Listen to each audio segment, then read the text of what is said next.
You can count on me. You're gonna have good old Rob to talk you through all this.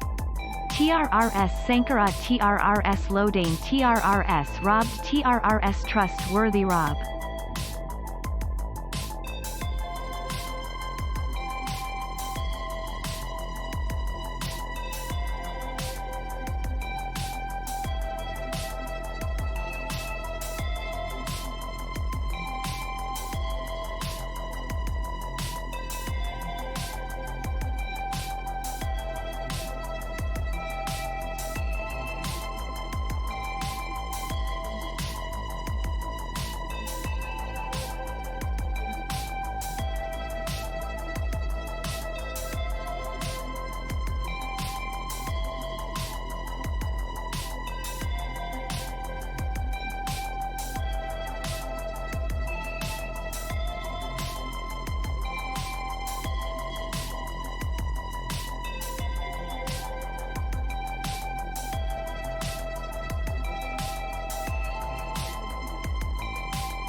Two, hello. Two, check.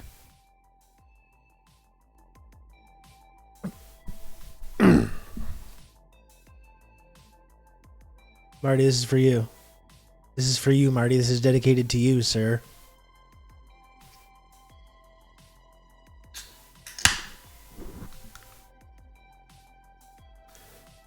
Chin chin. Let's get this day started off right.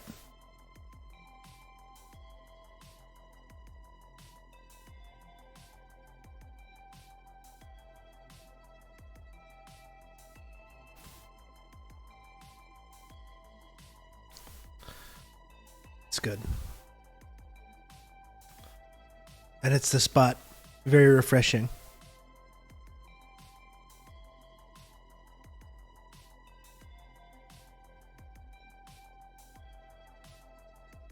What about that?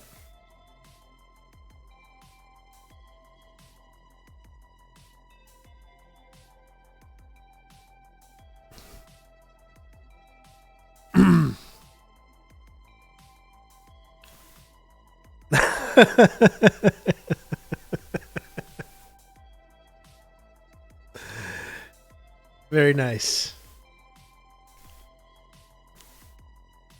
Very nice. That's good stuff.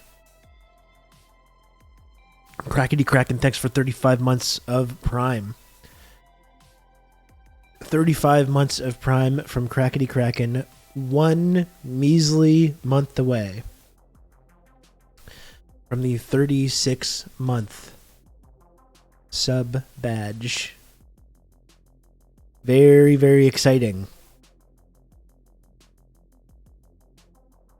Thank you, Crackety Kraken.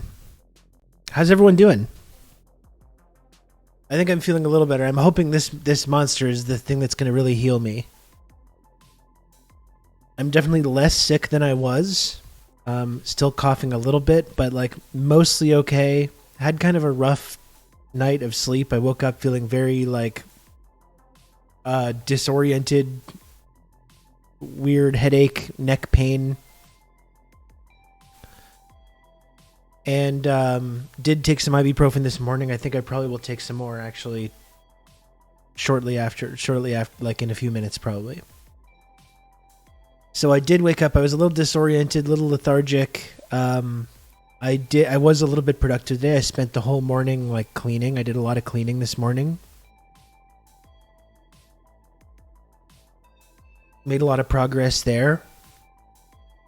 And now I'm hoping this monster is the thing that's really going to heal me. It's really going to put me over the top.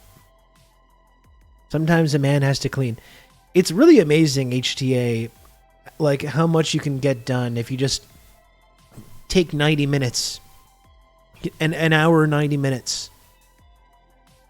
That's my big problem. Because I can tidy. I can keep a place tidy, but all this stuff accumulates.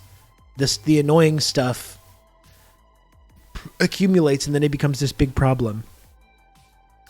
I really just need to block off 90 minutes a week. You know, let's call it Monday. You know? I really just need to do that. I think that's going to improve my quality of life. It's going to improve my mental health. Getting started is the hardest part, but once I'm in the zone, I do enjoy a good clean. For sure. It's just a matter of finding the right podcast, the right album, the right audiobook that's going to like keep you going.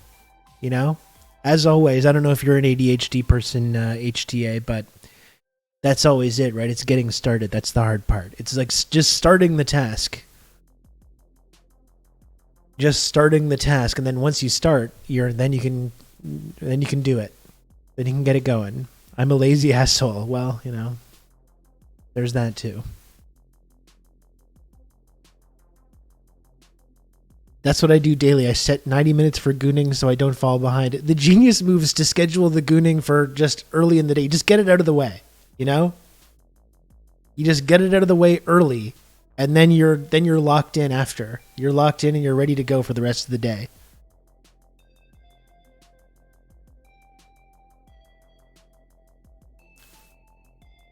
You know? Throw on some Pod Save America. Get to scrubbing their countertops. That's right. I just get mad at tasks. Anger is a good motivator. It's a great motivator sometimes. That's good.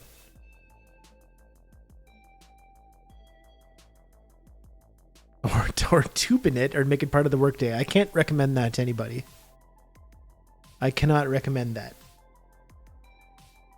That particular course of action.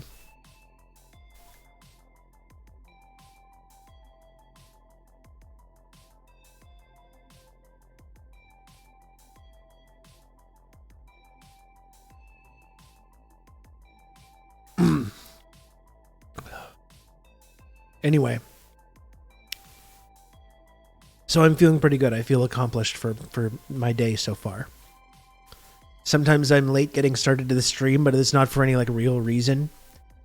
Nothing has been accomplished. No tasks have been finished. There's been no productivity. Today I'm a little late getting started than I wanted to be, but I actually did do some stuff. If I chugged Monster like that, I'm sure my heart would explode. Honestly, it's like nothing to me. It's like I need the American ones with the full caffeine, honestly. I really do.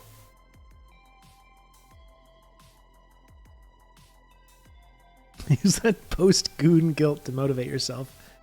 The big thing I got to do tomorrow is my son's room. My son's room is a pretty big mess. I got a whole bunch of new stuff now. I got to find spots for it. I think tomorrow I'm going to focus on that. I'm going to do a good hour in there and try and get that to a respectable place. They would not kill my French Canadian ass. Do you know how much caffeine I ingest? I just ingest all the same amounts of caffeine, just with more beverages. You know?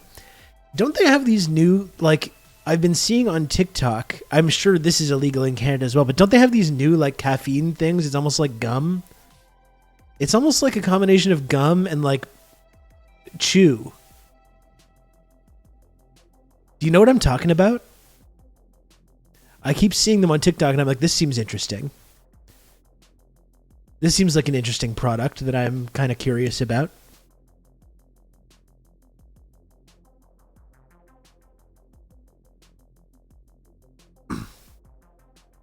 They showed Tucker Carlson taking some the other day, because now they're making Tucker Carlson like a cool, like, Zoomer-friendly TikTok guy. He's going on all the cool right-wing Zoomer podcasts and stuff.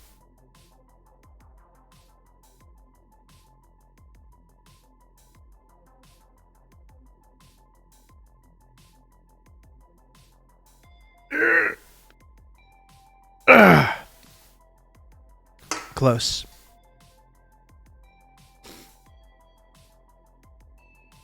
Do you benefit from the ADHD phenom body doubling, where someone being there helps you do tasks like cleaning, organizing?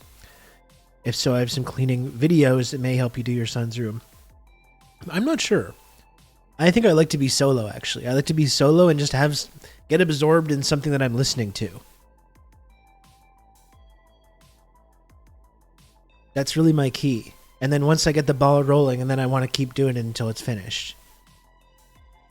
Body doubling, but for gooning. You're really stuck on this whole gooning thing, aren't you, Joe? That's all right. This is a goon-friendly zone. Okay, no discrimination.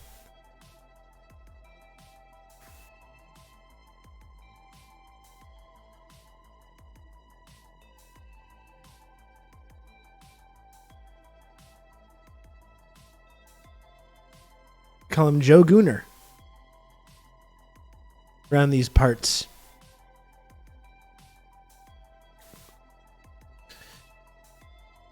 Oh. It's Twitch's #1 Bob Seger impersonator. That was really good, doing the trilogy of Bob Seger songs. I really did enjoy that, honestly. This whole time I thought we were talking about Marty McSorley. Nice reference.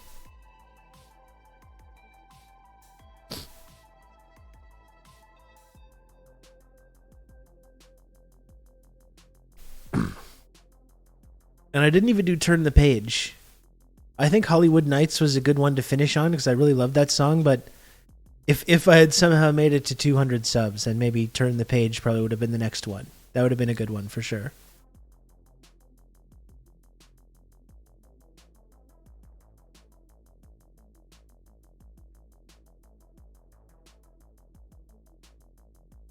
How many subs did you end up with? Like it was in the 150s. I think it was the most ever. It was pretty incredible, actually.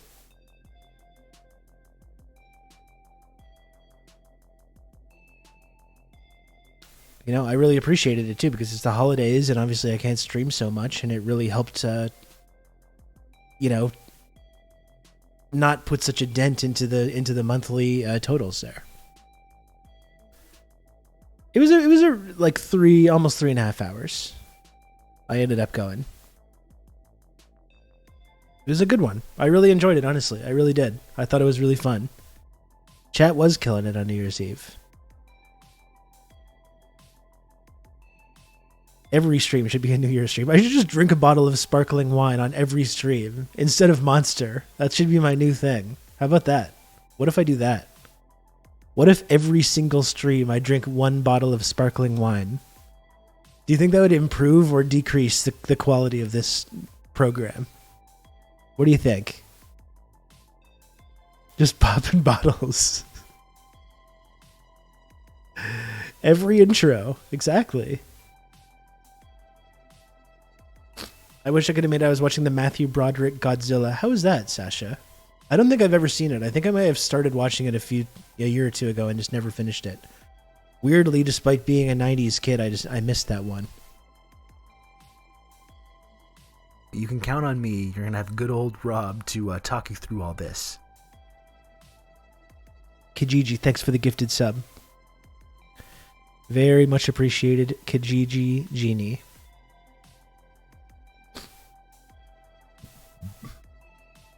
And by the way, I saw Ki Ravi reminding me I do have Firefox open. So when I start doing my browsing today, we got Firefox.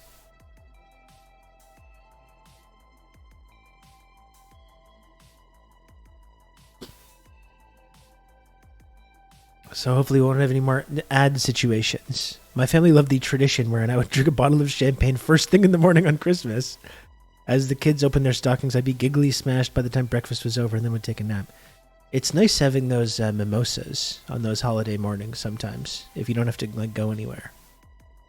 Those are fun.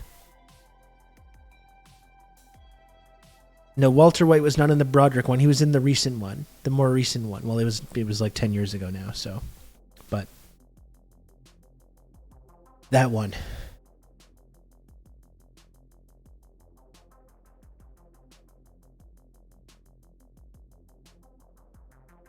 No, that was a very fun night. It really was.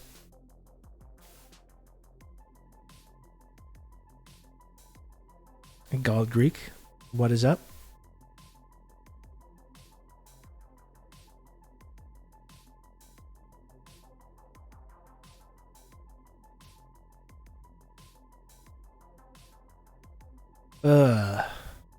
I do feel a little bit more normal today. By the way, I was so messed up yesterday still.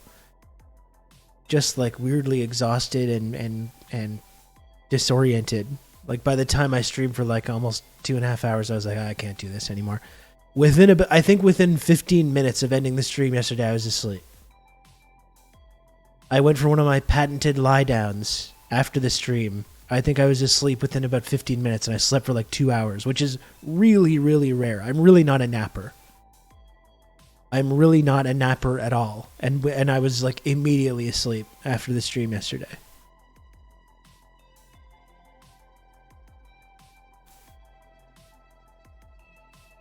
Then, last night was fun. It was a great Raptors game. Really, really liking this new look Toronto Raptors team with Emmanuel Quickley and RJ Barrett.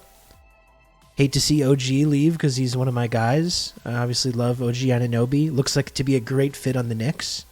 One of the rare trades that I think really worked out well for both teams. Tomorrow we're doing the topless meta. Just put on some band-aids to avoid chafing. Okay. I'm not totally sure what that means, but I'm in. Whatever it means, I'm in. We've needed a microwave scorer like IQ for so long. Well, just a guard that can create his own shot, some more shooting, some more floor spacing. I feel like RJ is a nice fit, even though he has some flaws. and I think he's had a lot of criticism for some of the flaws in his game. Still really young. I don't know. I think he's in a pretty good position. The idea of getting RJ and IQ for OG and Anunoby is, I think, pretty good. I think you can't really expect anything more. So Kijiji, I'm wondering what you think. What do you think about Pascal Siakam? I think I'm pretty much in the camp now that they should just re-sign Pascal. I think they should re-sign Pascal. I think with this kind of with Pascal and Scotty and IQ and RJ Barrett, there's some stuff like there's not. If you trade Pascal Siakam, who are you getting back? You know, are you trying to win games now, or are you trying to rebuild? If you're going to trade him for draft picks, then you're talking about in the 2, 3, 4 years from now being good. Whereas with Pascal Siakam, you got an all-NBA player, an all-star. He wants to be there. He's playing really well. He was shooting really poorly at the beginning of the year. Now is at least getting back up to average.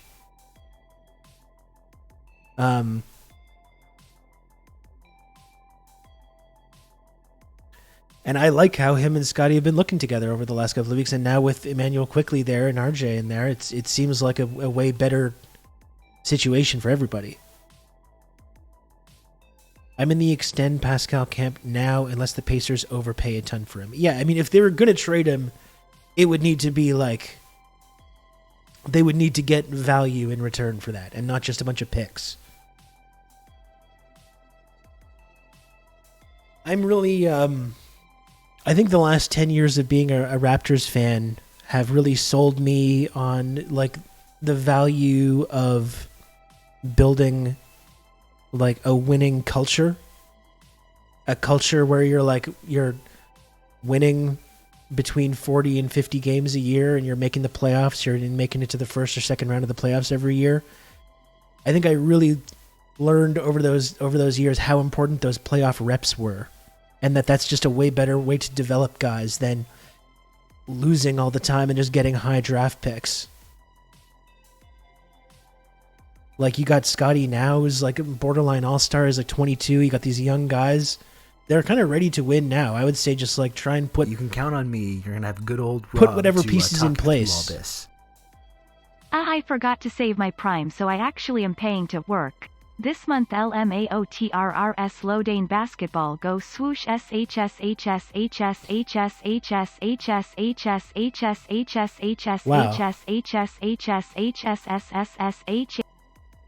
Thanks, Lodane, for everything. Thank you for everything, Lodane. For the 38 months of Tier 1. And for everything you do, Lodane, thank you. You do need a superstar or two to win a championship, though. Well, that is definitely true. I think they're counting on Scotty to be that superstar. And Pascal Siakam is right up there. He's an all-NBA player. He's a borderline all-NBA player every year when he plays how he's been playing lately. He's really good.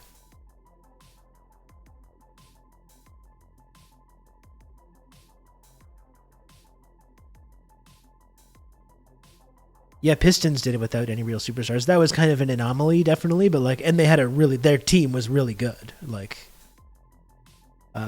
It's not like they were a bunch of scrubs. You had Chauncey Billups and Rip Hamilton, Ben Wallace.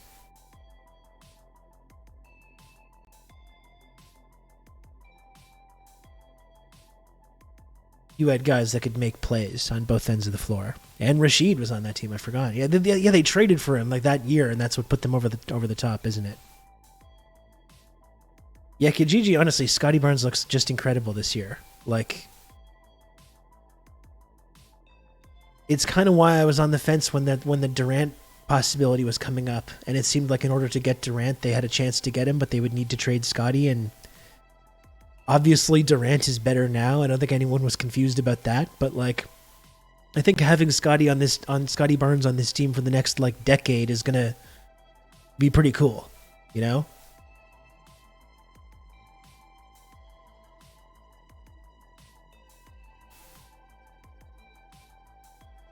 He's shooting the ball really well. He just looks fantastic. Rebel Communique, how's it going? Time for them to sign the missing piece, JaVale McGee. I'd love to have JaVale, just as a locker room guy. Just bring him in there. He's just a good guy to have around, I think. You need a little levity. Can't be all dour and serious all the time. You need a little levity. Get JaVale McGee in there. Anyway, so that was fun. I missed the beginning of Speed. Speed was fantastic, though. I came in just at the right time, just as the plot was kicking into gear. There.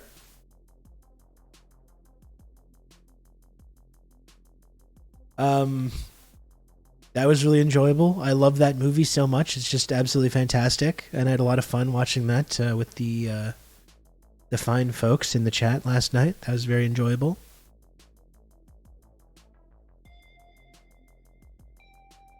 That's right, Lodane.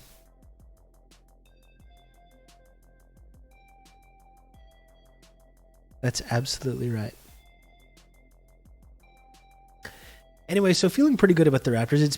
It's been a somewhat depressing season so far. It's actually been very depressing. And yeah, I'm hoping that they're able to make a run over the next couple of months. As disappointing as the season was been, if they win in like 10 of 15 coming up, they're right back in kind of playoff contention. So I hope that's what I hope that's what we end up seeing. Yeah, I wouldn't want to be a Bulls fan. The Bulls are not. I would not feel good about that. I'm sorry to hear that. Was the bus on the boat in the second one? That actually would have been an interesting twist instead of just the boat. I was saying last night, as much as I love Speed, the movie,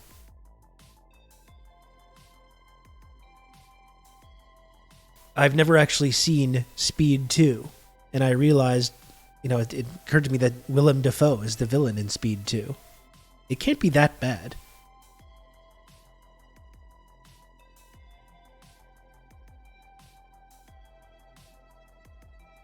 It is that bad, okay. But is it fun bad, though? Because sometimes it can be fun bad.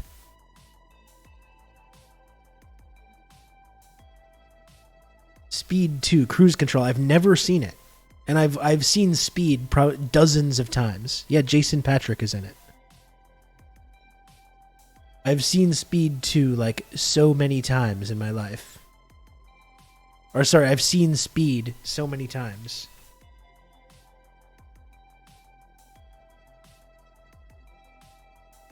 Never once have I seen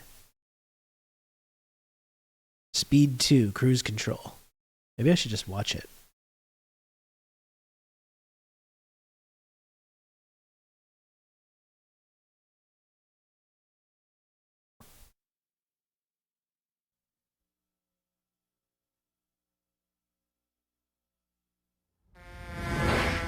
Hello. Mr. Kinter! Oh, you're back again. Yeah, I wanted to make up for last week.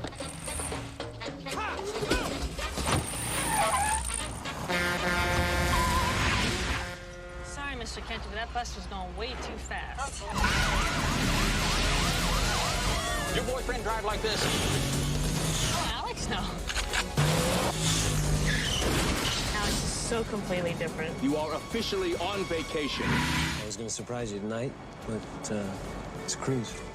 It's so funny. So like the relationship with Keanu doesn't work out, and she goes and hooks up with another adrenaline junkie cop. That's amazing. You'd think maybe she would just try a different tack, No, they didn't recast the roles. It's Sandra Bullock, but the relationship with Keanu Reeves' Jack Traven character like ended off screen because they couldn't get him back for the sequel. And then she just connects with another adrenaline junkie cop guy. Amazing. Since we last saw Annie, some things have changed. This almost seems too perfect, doesn't it? Some things There he is. Step on your feet. haven't.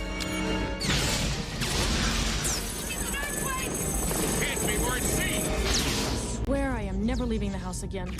Now they can't change course. Seems odd. Yes, it is odd. They're abandoning ship in the middle of the night. They can't stop. Melee PD. Your what? Somebody find the captain! And they can't The captain is dead. get off. Who is running the ship? Oh, yeah.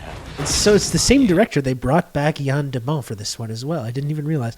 Like, it's honestly kind of amazing to me. As much as I've seen Speed in my life, I've never seen one moment of this. I've never seen it like on TV randomly. I've never caught the ending somewhere. I've never seen one frame of this movie. A position charges throughout the ship.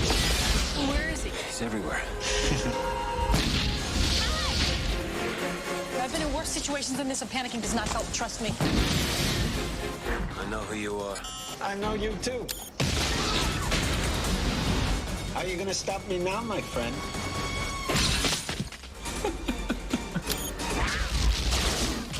That was odd. What kind of cop are you? You're gonna get us all killed. This summer, He's taking us right into an oil tanker. if you didn't catch the bus, Oh, let's bust the transmission like a car, because I've done that. you won't want to miss the boat.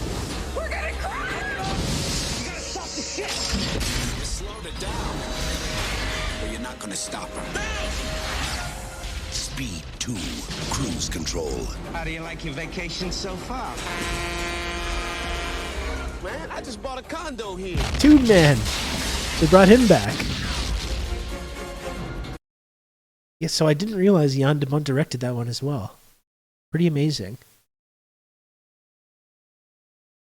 It really would be frustrating if you were in one of those situations and then you ended up later on being on, like, you were on a bus randomly that was rigged to explode by a mad bomber and were rescued by a quick-thinking adrenaline junkie cop, and then like 2 years later you're on a boat that gets hijacked. It would really be like, come on. That would be really frustrating.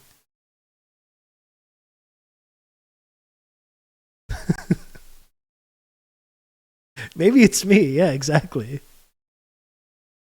At that point, you just have to start asking these kinds of questions.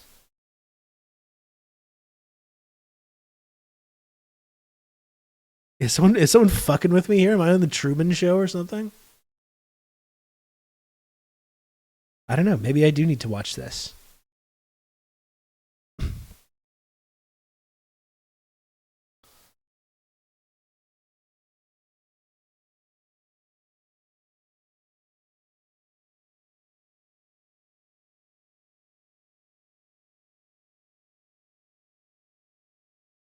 Give me even worse main character syndrome. How could you not have main character syndrome when that's going on?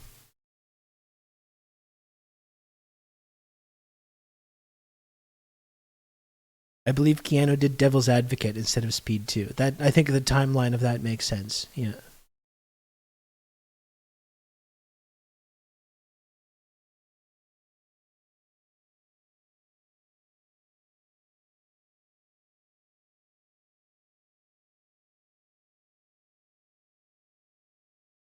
Speed 2. I don't know. It's weird to me that I've not seen it.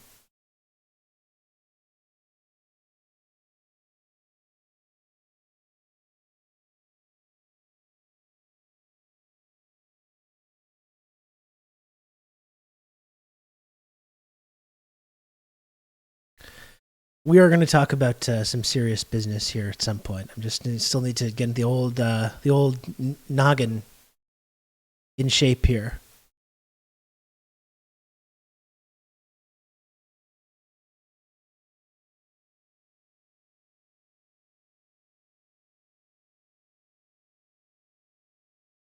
I was wondering about Jan de Bont because I don't know what he's up to now. He's kind of an interesting Hollywood figure. I think he was the DOP for a lot of famous action movies in the 80s and 90s, if I remember correctly. And then in the 90s got to direct some stuff. And back to back did Speed and Twister in the mid 90s, which are two mid 90s classics. He was Verhoeven's guy. There we go. And those delivered both in terms of the filmmaking, and they made big box office. These were big popcorn flicks.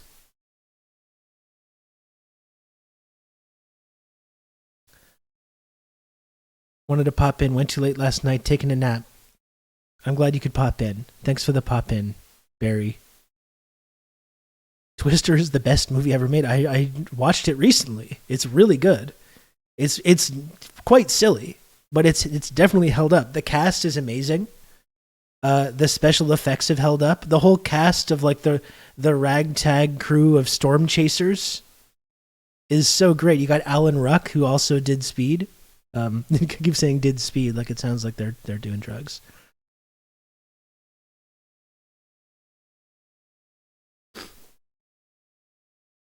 Yeah, Philip Seymour Hoffman's in there. Yeah.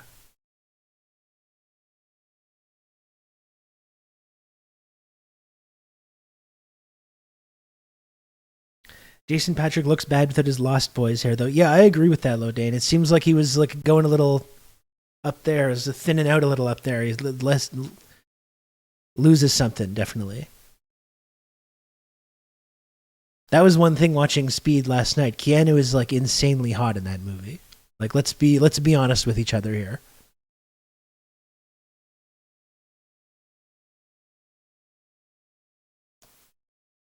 It's hard to replace mid-90s Keanu with mid-90s Jason Patrick. I mean, no knock on Jason Patrick, but it's just a downgrade. You know, there's no way around that.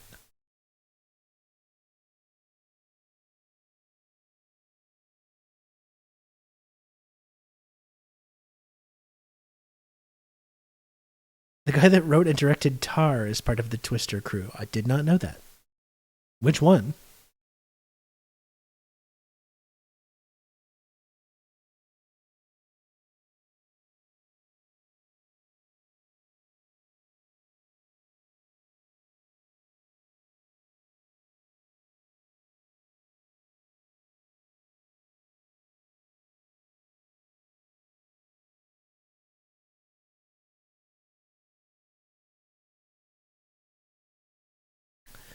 Lost Boys is really good, and one movie that I had never seen before that I watched this Halloween season, I had never seen Near Dark for some reason. I don't know why, but I had never seen Near Dark.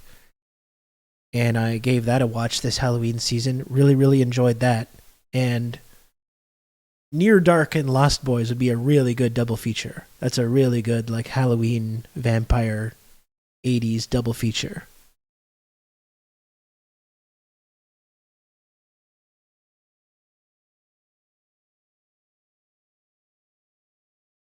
Yeah, Near Dark was really good. Bill Paxton in that as well.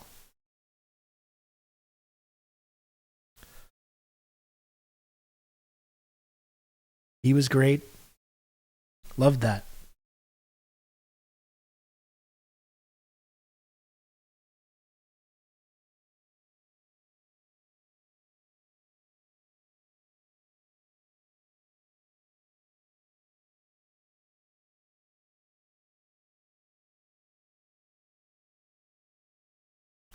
Todd Field also helped make Big League Chew. Field was a bat boy for the Portland Mavericks, a single-A independent minor league baseball team owned by Hollywood actor Bing Russell. Kurt Russell, Bing's son, and later an actor in his own right, also played for the Portland Mavericks during this time. Field and Mavericks pitching coach Rob Nelson created the first batch of Big League Chew in the Field family kitchen. In 1980, Nelson and former New York Yankees all-star Jim Bouton sold the idea to the Wrigley Company. Interesting. Very interesting. Have you seen 30 Days of Night? Not since it came out in theater. I saw it in the theater with my girlfriend at the time, Brittany.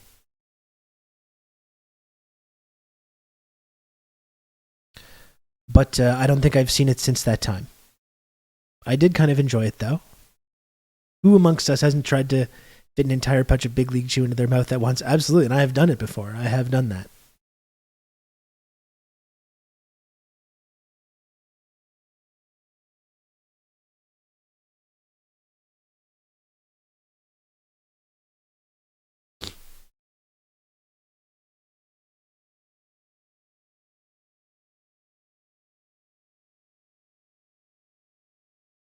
Yeah, I saw that one in the theater, 30 Days of Night. I saw it in the theater with my girlfriend, Brittany Hussey. That was her name. Shout out to Brittany. She's a very cool person. You can count on me. You're going to have good old Rob to talk you through all this. It's not called Little League Chew. Moist Outlets, thanks for 34 months, tier 1. I appreciate that. Very, very close to the 36-month Pearl sub badge. Very, very close.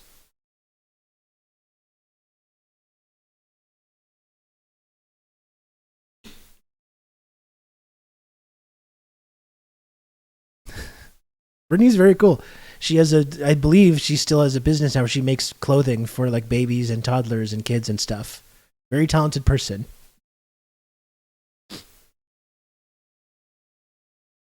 Oh.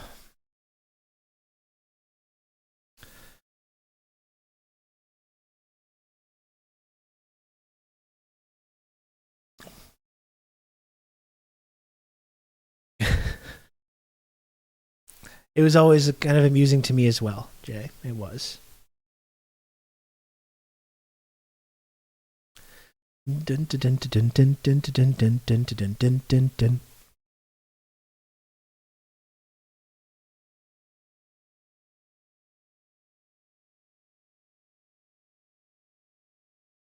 We've got some more really good movies coming up in the Discord server as well, if you're not in there. Next one we got is They Clone Tyrone coming up. We got Austin Powers, International Man of Mystery, coming up on January 20th.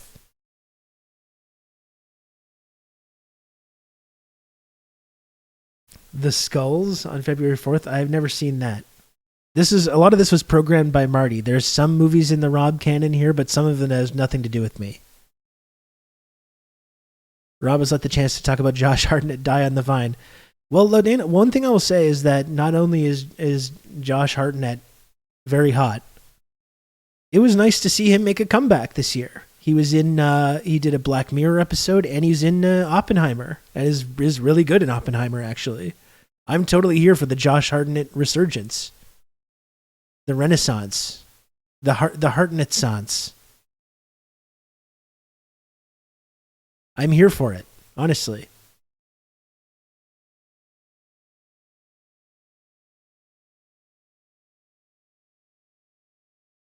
I know he's in that movie. Is it called Wicker Park, I think? Something like that. He's in that. He's in a movie, I think it's called Wicker Park, and a Montreal band, The Stills, did a song for that soundtrack, which is really good.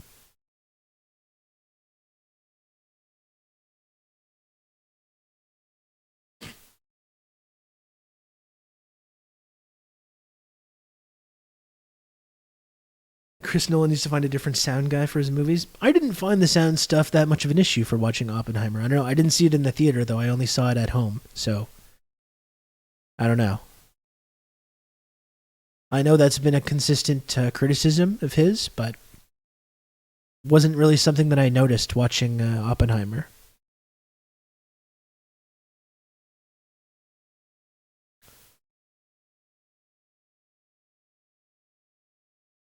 I hated the Black Dahlia movie, but I think about it all the time when playing L.A. Noire, so that's nice. I never played L.A. Noire since it came out. I was really excited for it when it came out, and I played it. And I think my PlayStation died halfway through, and I lost all my progress, and I just never picked it back up again. The part with Life is a Highway was strange. That was an interesting choice, definitely. That was an interesting choice to throw that in there.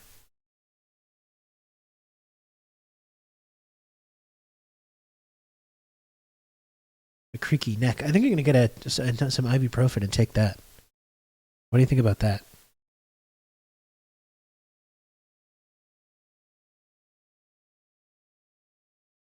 I remember not hating it. I know they made a big deal about the whole like animation style they did with like the motion capture and the facial features and that whole like kind of mini game in there. Determining whether someone's lying, which it seemed a little gimmicky, and it seemed like it never really took off to anything else. It was like really just for that game.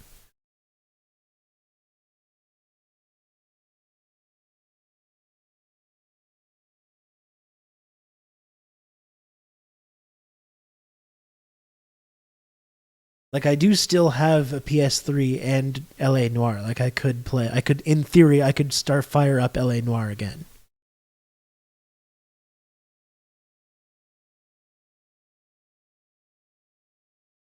It was an effort to push forward motion capture tech. Yeah, it seemed like almost like a tech demo.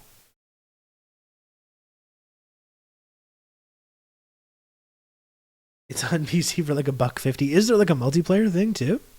Like when you say let's play LA Noire, is there actually a way to do that?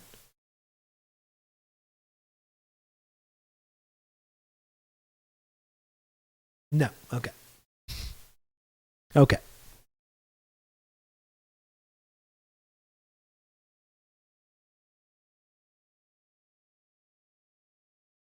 That means you play and I scream things at you. All right. That sounds good.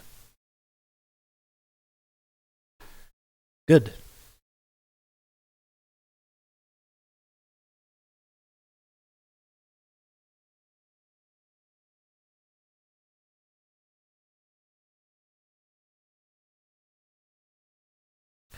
I'm gonna get a thing of water. I'm gonna get some water and some ibuprofen, and I'm gonna go ahead and take that. So don't mind me. I'll be right back. Just stare at this empty chair in silence for just one moment, please.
You can count on me. You're going to have good old Rob to talk you through all this.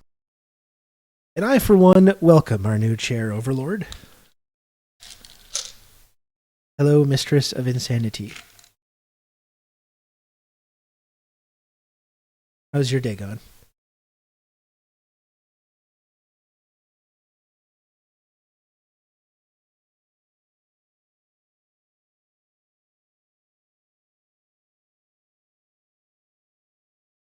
Okay.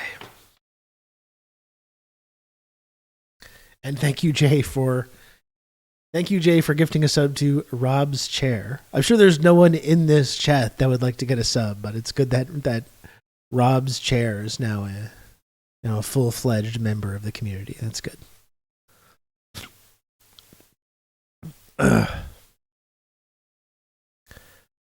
Just doing some dishes and housework. Nice.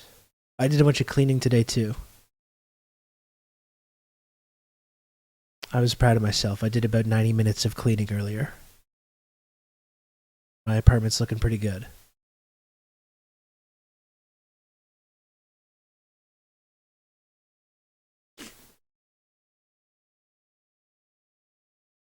Oh.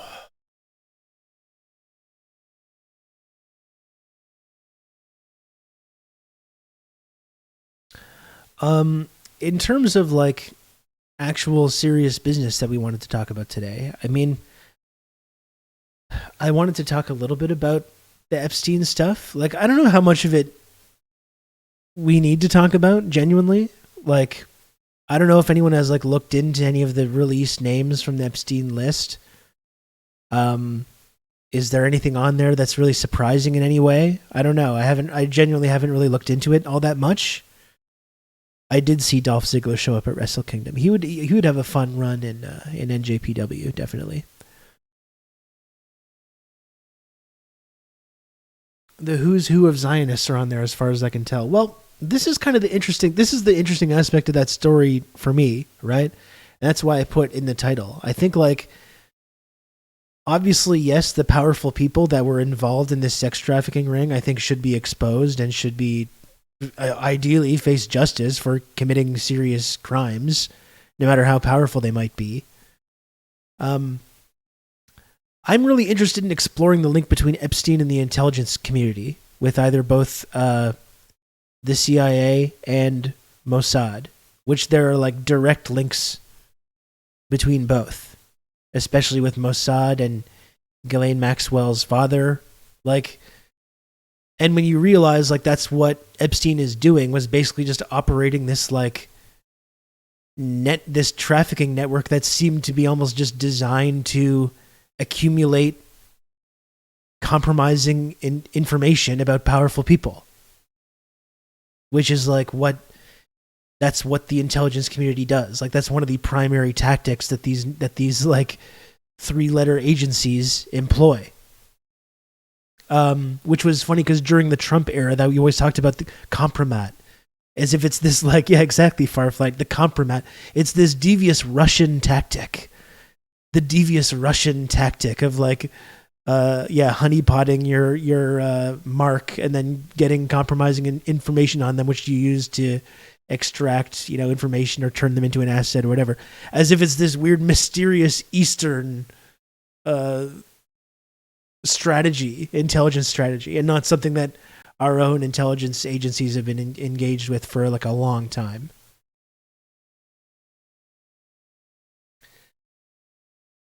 Literally, Maxwell, Epstein were a Mossad honeypot blackmail setup. Yeah, I mean, that seems to be exactly what it is.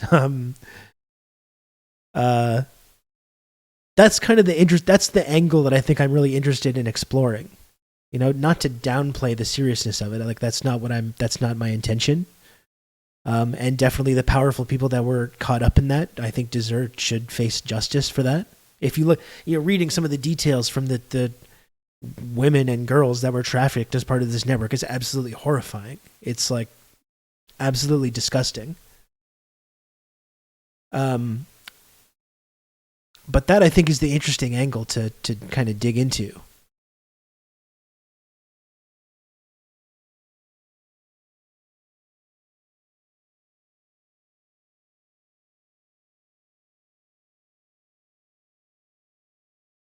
Rob's not true and non-brained. Well, I don't really like listen to a lot of those podcasts. Like, I really used to a lot. Listen to a lot of those kind of podcasts, but I think when I started doing this kind of work myself, I sort of stopped, because I don't want to have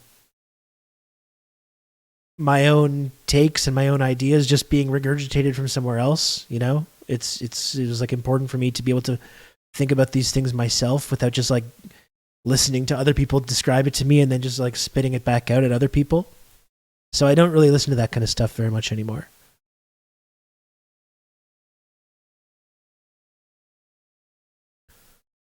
And then time for some WizBiz. That's another angle that's very interesting to me. The DVDs in the safe. Like, it's not just about the list of contacts. But it seems like there was like actual physical evidence that had been collected about some of these very powerful figures, which just apparently just disappeared. I don't know. You don't want to get caught up in a plagiarism situation. It's not even plagiarism. It's really just about like being able to formulate your own ideas about things. It's not even about plagiarizing. But yeah, I don't want to have my stuff be influenced by things that I'm listening to. I would rather just like try and formulate my own sort of take or whatever on it.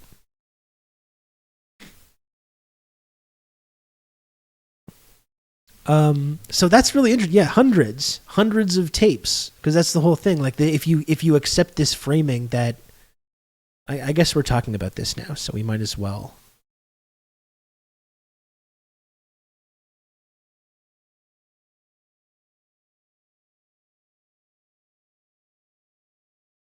I guess we're talking about it, so I might as well put the title. And not even that it's something that I want to spend like too much time on, because like we're saying, it's like we need to focus on Palestine, we need to focus on what Israel's doing, but also talking about Epstein is directly connected to that. So it is kind of connected when you accept that it's like at least partially a Mossad honeypot operation to gather compromising intelligence on like very powerful people, using it while Epstein's throwing money around at the same time.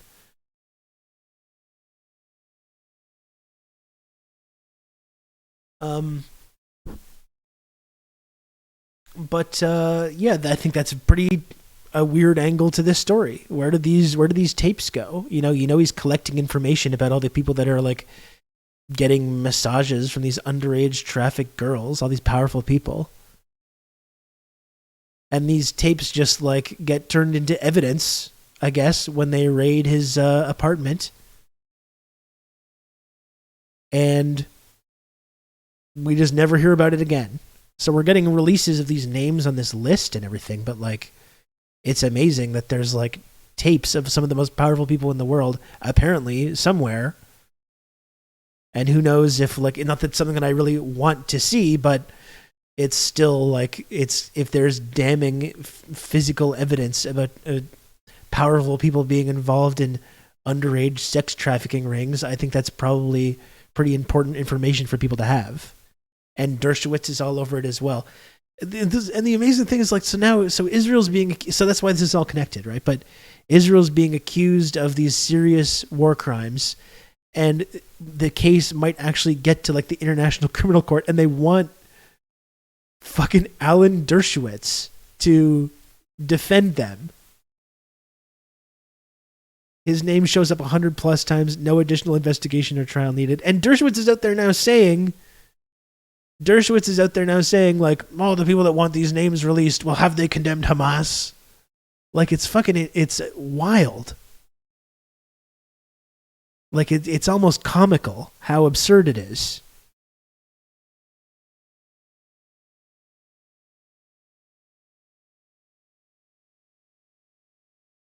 Dershowitz said he introduced Epstein to the Mossad. Well, yeah, and there's this as well.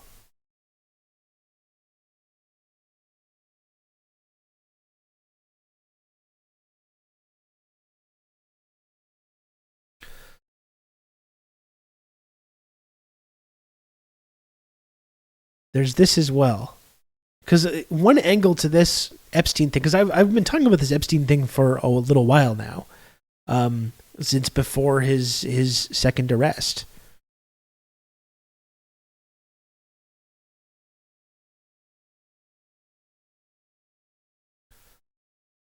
And there's something that I saved here. Let me see if I can find it. Shit.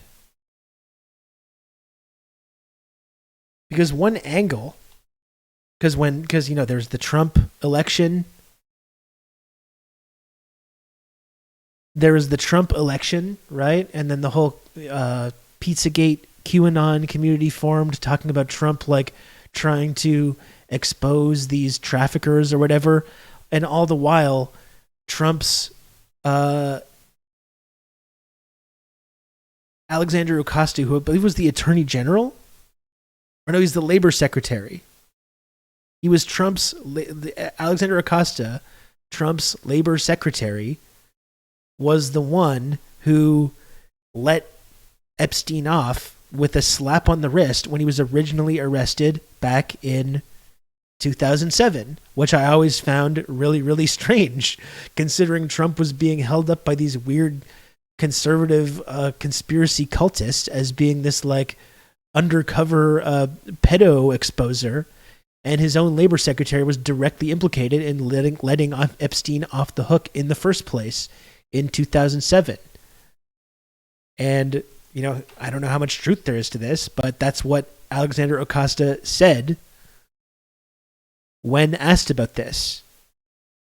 I was told Epstein belonged to intelligence and to leave it alone. That's what he was told, and that's why Epstein got that sweetheart deal in 2007 when he was initially arrested. Trump, the white hat sex traffic ring exposer, was always the most absurd fucking thing. That was really when our whole reality just started going off the rails.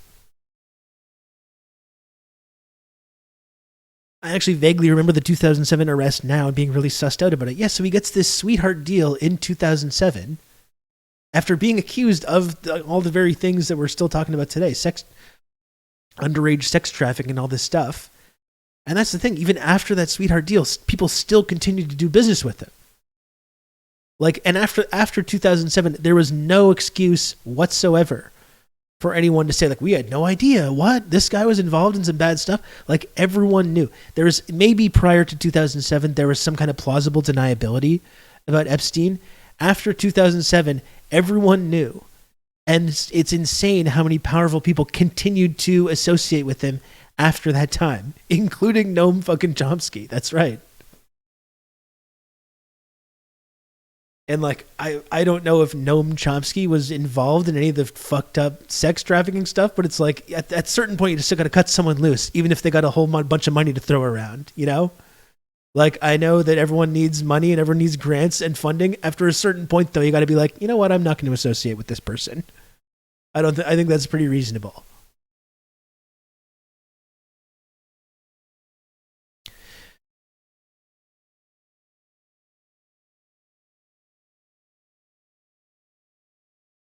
I wonder if, like, could people indulge me and go back to a podcast that I did in 2018 when I talked about all this, like, before Epstein was arrested? Could people indulge me? Could we do that?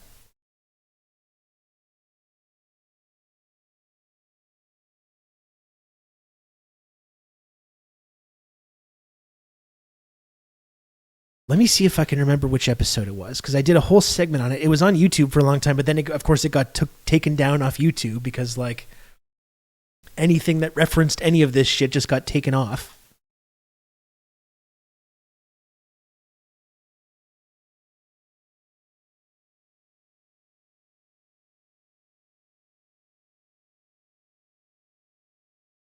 Let me see here.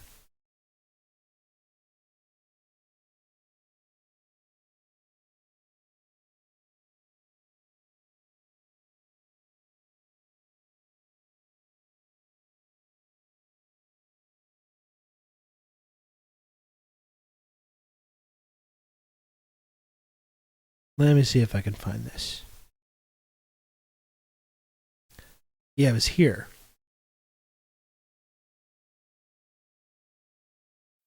Looking officials to leave the premises. You know, I've talked about it before on the show. I don't know. When was this? September 17th, 2018. So this was before Epstein's arrest, before all that stuff. Totally why I do it. It's funny to me to get these people all riled up. And usually it's pretty enlightening because it shows you what their priorities are. This is a funny segment, earlier actually. This week, Reddit, they banned the QAnon community, is the Great Awakening subreddit. Let's hear my... It's just kind of interesting for me sometimes. This is one of the cool things for me about now that I've been like podcasting and doing this stuff for going on 5-6 years now, because now I have this, I can go back to listen to exactly what I was saying, 5 years ago when this stuff was going on. It's kind of one of the cool things about doing this kind of thing, even just as like a journaling exercise. It's kind of neat to me that I can go back and just and hear my analysis or my thoughts about these stories as they were going on. So this is a five years ago, as crazy as that is. Over 5 years ago. That had gone on there. And so I did a post on Twitter. It was extremely lazy, not thought out at all. I really thought there was no chance that anyone would possibly take this. This is a funny segment, though. Was just completely doing it for a dumb joke that I thought maybe, a few dozen people would look at and chuckle at. And I claimed that I was the one personally that had banned the QAnon subreddit, and I said because they were getting too close to the truth. And again, I really did not expect this to become a thing. it's kind of become part of the fun for me with doing these posts is just seeing how completely obvious I can make it that it's not serious. This was on the snowball mic. It's dumb to give me attention over it. I kind of assumed at this point that most right-wingers know what I'm up to. They know to just leave me alone when I say inflammatory stuff that's designed to enrage them. I mean, it takes anyone, you can Google me, it takes 5 seconds to Google me and see that there's been articles written in conservative media all over the place about the kind of things that I do online. I've written articles about it. It's in my pinned tweet and my header image on Twitter. You're welcome. The fact that this is what one of the things I enjoy doing online. So you'd think that no one would take me seriously when I say stupid shit like this. But thousands of people did. Again, this tweet got shared by all these QAnon Twitter accounts with thousands of followers and had many people coming into my mentions, talking about how I'm, one person said, "Karma will find you. You will pay for your actions in the afterlife. Remember what side you were on because it will be imprinted on your soul for eternity." So that's pretty ominous, pretty scary stuff there. I had plenty of other interesting comments that people left me. One guy said, "You, sir, have now been branded with your very own Q title of shame, Quisling." I got sent all kinds of incomprehensible memes about destroying the hologram Q style and the Clinton Foundation's activity in Haiti. It's part of my origin story. It's part of my lore. Radio Free America says, "Do you know what else is going to be special? Reddit and you personally being sued for discrimination and violation of the First Amendment of the Constitution of the United States. Consider this tweet evidence of collusion." That's right, Just Diego. Absolutely, the Sephiroth thing. Thanks. Again, this is pretty scary stuff. These people were pretty wound up about this. As I said, I mean, thank you for indulging me in this. It's always interesting what I for do. me. It's not hard to find the stuff out, but it did not stop any of these people. Here's another comment that someone said, "We now have a great point of contact for FCC and the Justice Department to reach out to for violations of Americans' First Amendment of free speech. Gentlemen, may I present to you Rob Russo, dictator of Reddit." So I'm a dictator of Reddit now, I guess. People were tagging the FBI and Donald Trump and Eric Trump and all kinds of people. So that was an interesting experience, and it was interesting to run afoul of all these QAnon people. But it made me want to do a little segment on this because, believe it or not, I empathize with a lot of what these QAnon people are all about. These are people that are against children being trafficked and abused sexually by powerful people at the highest levels of government and the media. And you know what? I completely agree with that goal. I'm against that as well. I totally support exposing and punishing people that are responsible for this kind of horrific abuse. So I applaud the QAnon people for in their own kind of misguided way for going after. Wait till the music cue is really good in this. Trafficking and abusing children. I applaud them for doing that. I think maybe some of it's been a little bit misguided. Some of it is a little bit off the rails. What I wanted to do was my own version of these Q drops that have been showing up online, because I support Sweetie the mission Rob. of holding powerful little people 34-year-old baby and sexually abused children. So I've got a few little clues here, personally, that I've dug up with my own research. That if any QAnon people happen to be listening, if they think that I'm part of some grand conspiracy and they're tracking down my podcast to listen to what I have to say and try to find any kind of clues or hidden messages in my podcast, well, here's a message for you. It's not even hidden. It's right out in the open. I've done some research here on this subject, and I'm gonna present my findings to you, and I'm hoping that I can help steer this movement, this powerful movement, in a positive direction. Okay, so I'm going to cue up some spooky music here. It is Well, a I'll little go more over some of grizzled the now. It's research true. that I've done. Now, I'm not sure if any of you are aware, but I've talked about it on the show. It's been a subject in the media quite a lot recently. I know you don't trust those folks, but the Donald Trump administration has been enacting a sort of systemic policy of taking children away from their parents, putting them in detention centers. Thankfully, Brandon We've put a already stop heard to this. Plenty of very upsetting and disturbing stories about abuse that's taken place in these detention centers where these children are being sent after being ripped away from their parents.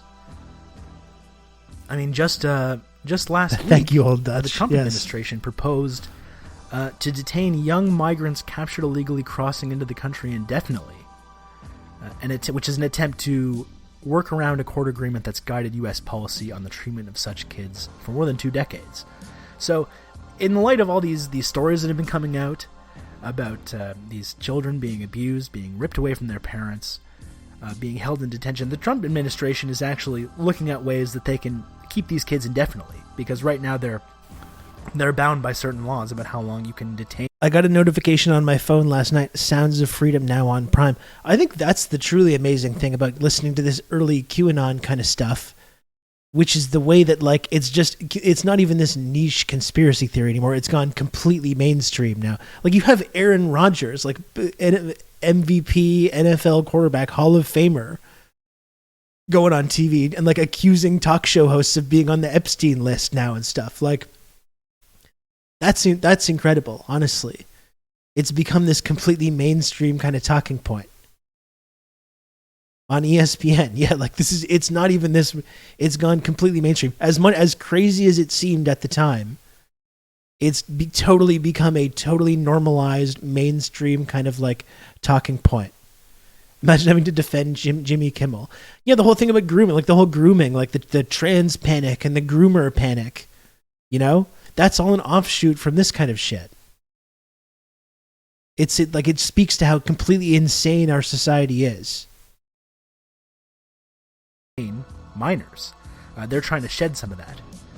So, if you're interested in this QAnon theory, maybe that's something that you should take a look into.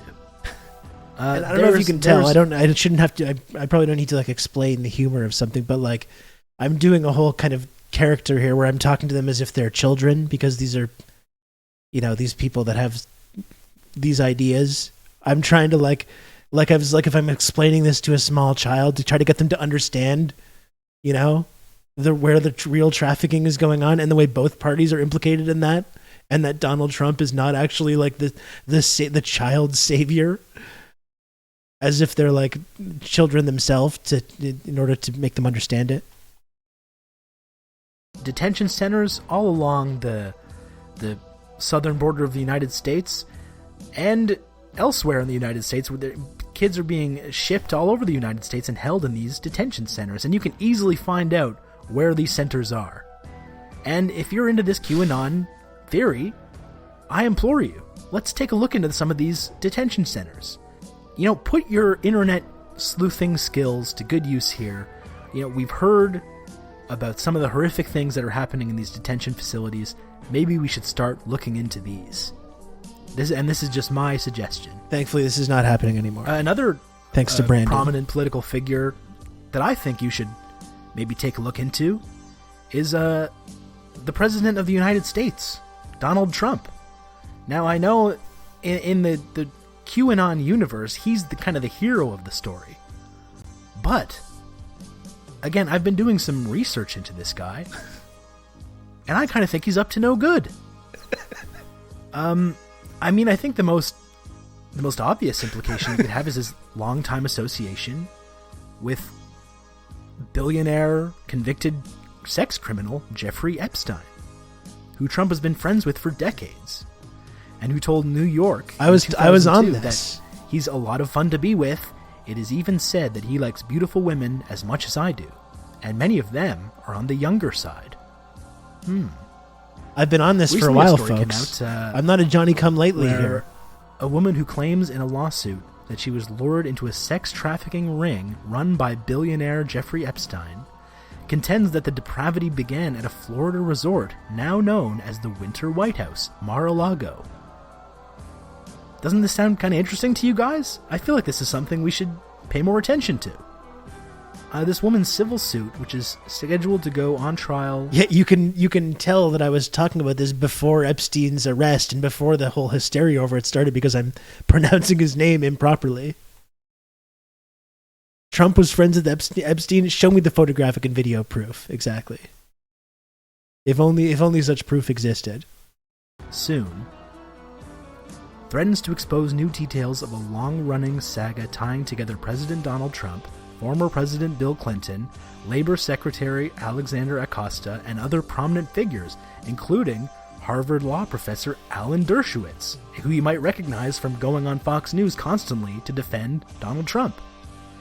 Epstein, a well-connected Manhattan money manager, Manhattan, also the home of Donald Trump for I've many, been on many this, years, right?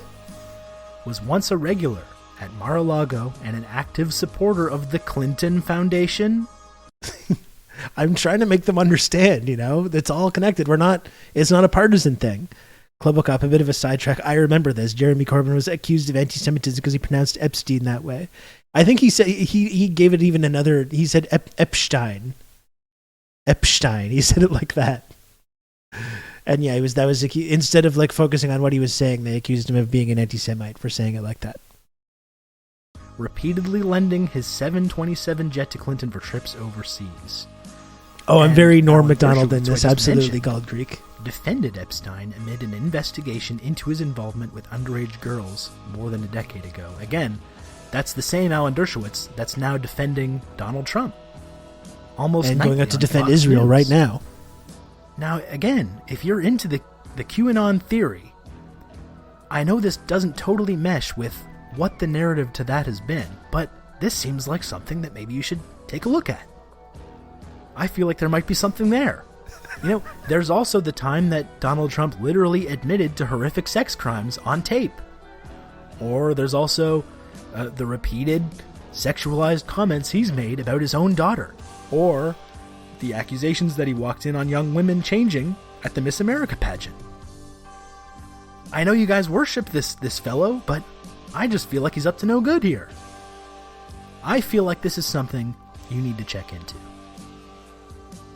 There's plenty of more things you can also look. There's President Trump's favorite television network, Fox News. Maybe you can take a look into what's been going on over there. You might be interested in this guy named Roger Ailes, a legitimate rape goblin who, according to rumors, actually had a fucking stigmata coming from his genitals. Maybe you can take a look into that guy. There's some stuff going on with the Catholic Church right now as well. You might have heard of that. These are all rock solid leads I'm giving you guys, and gals, guys and gals of the QAnon movement. This is all stuff that I think you should maybe be putting those hours of research you've been doing, maybe devoting a few of those hours to some of these things, because I might be new to this movement. That this is just research that I've done on my own. Maybe I'm not plugged into all the same conversations you are.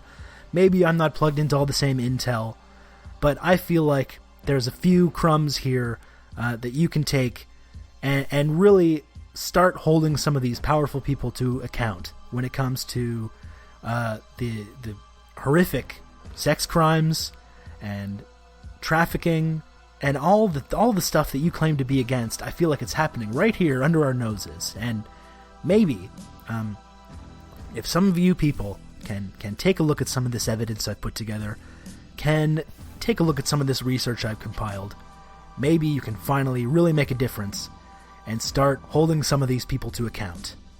And all it's going to take is to maybe re-examine a few of the things you've been led to believe about Donald Trump and the Trump administration and some of his pals in the Republican Party. Like, hey, did you ever hear of that guy Dennis Hastert? He was the former Speaker of the House, in the House of Representatives, a Republican, and a convicted sex offender, child molester. Do you ever hear about that guy? These are all the stuff is here. I think maybe you folks should take some time to investigate some of this stuff. because I feel like this is pretty rock solid evidence. These are good leads, and I know with the way you doggedly research this stuff, I think if you take a look at some of this stuff, maybe you can really start to have the kind of impact that you were hoping to. So that's the end of that. There we go. That was Rob, you're from 5 years ago. That was small baby 34-year-old Rob. And like I said, I've been talking about this stuff for a while. It's actually crazy for me that I've been doing this for that long now, that I can look back at 2018 and see what I was saying about Epstein and Trump and Dershowitz and all these guys. Fox's coverage of Hastert ID'd him as a Democrat. Is that true? Oh my God, I didn't know that. That's incredible.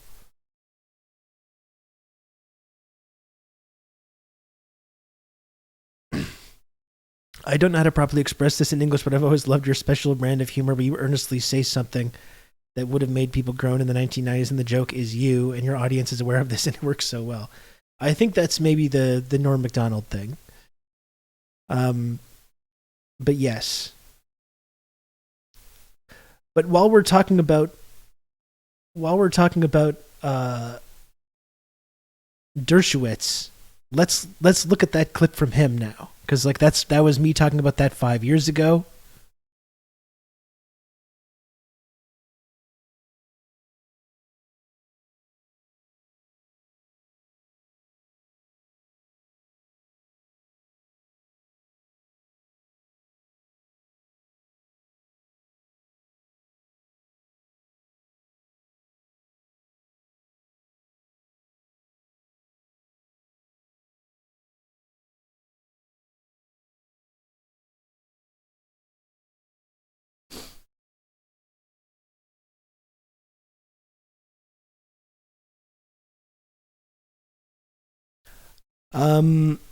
Sorry, I did a very provocative tweet just before I started that I already kind of forgot about, where I talked about the whole ISIS-Iran thing. You know, we talked about the whole terrorist attack in Iran and how we all know that, like, who was responsible for that, and then ISIS just pops up to claim credit for it.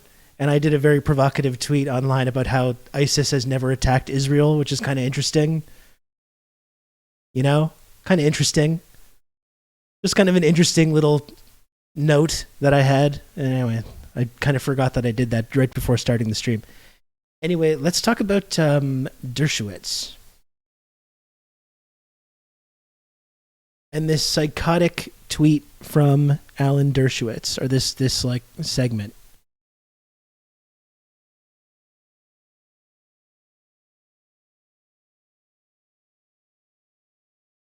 Now, the one point I do want to make is that I understand all the feminist groups.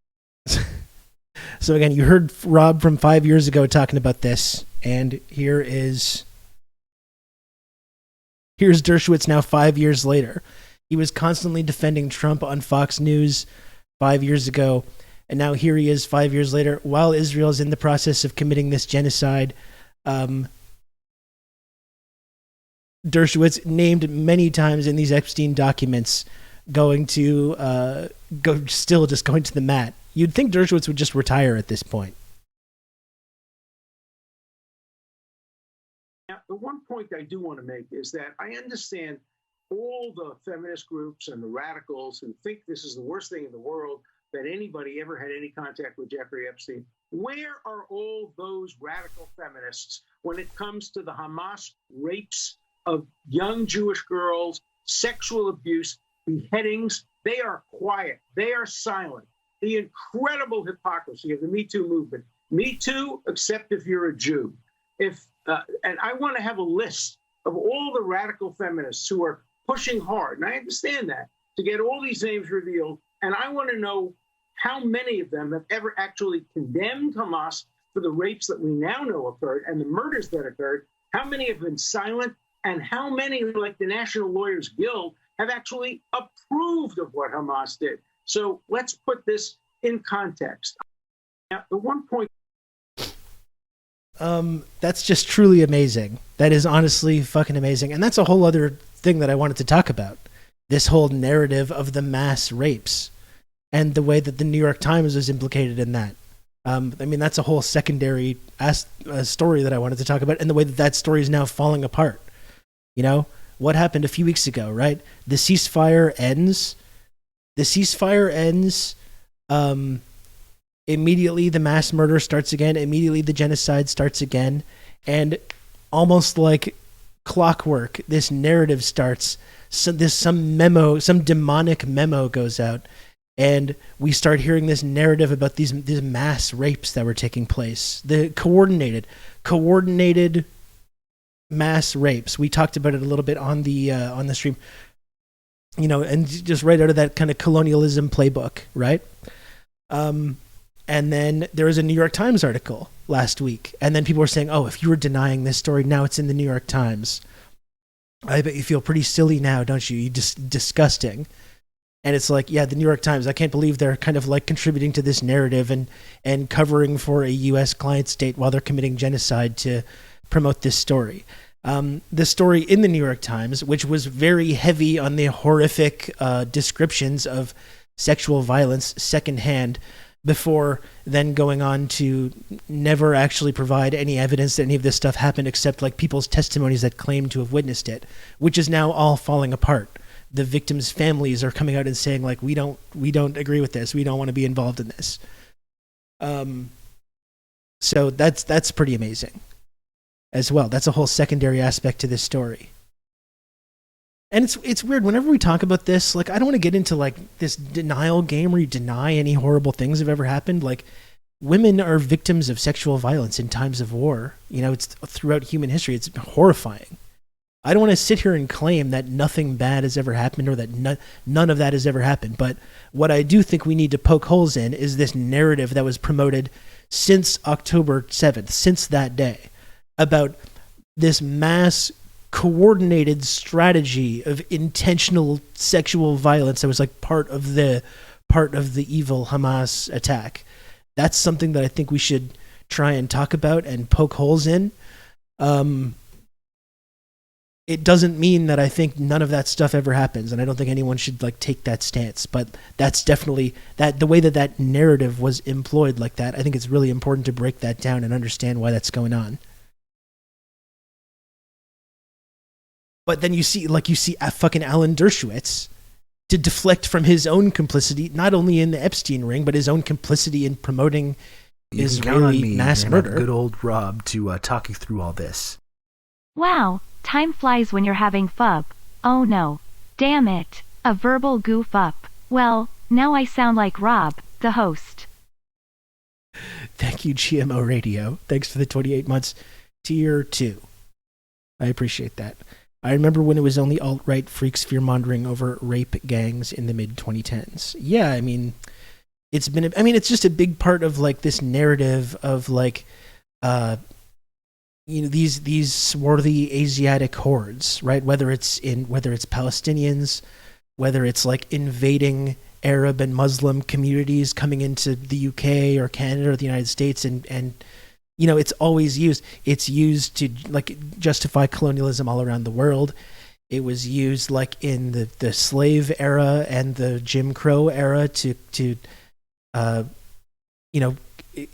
lead to lynchings and like to prolong this like brutal racial apartheid system in America. Like this trope about these like the threat of these like brown rapists invading and assaulting the virginal, beautiful white women. I mean, this is like a trope that you just see repeating time and time and time again throughout history. So, and this is another example of that. So I think we should talk about that. We don't need to sit here and pretend that like nothing bad has ever happened or anything like that, but it was definitely very interesting how this narrative was like promoted and coordinated like this. In Birth of a Nation, and guess who openly brags about raping the IDF vets during the Nakba? That's absolutely right. Yeah, exactly. They're desperate to portray Arab and Muslim men as primitive monsters that just go around committing sexual assault for fun. So I don't know. Should we transition into talking more about that? Is there more we need to talk about with the Epstein stuff? Like I don't really know. if there's like a good video about the Mossad or CIA connection with Epstein, that might be interesting to take a look at.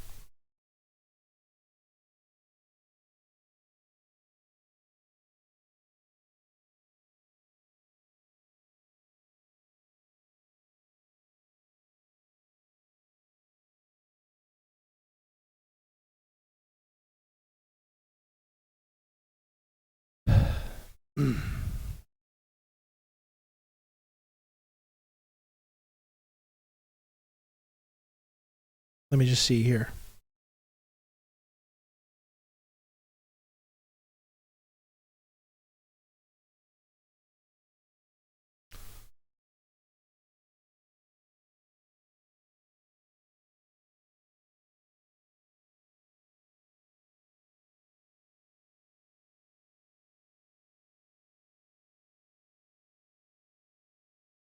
Let me see. Let's do a little clicking here.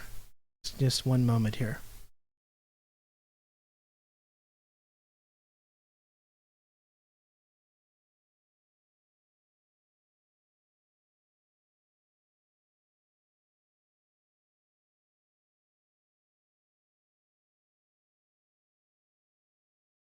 I'm just wondering if there's anything like actually interesting that we need to look at about this.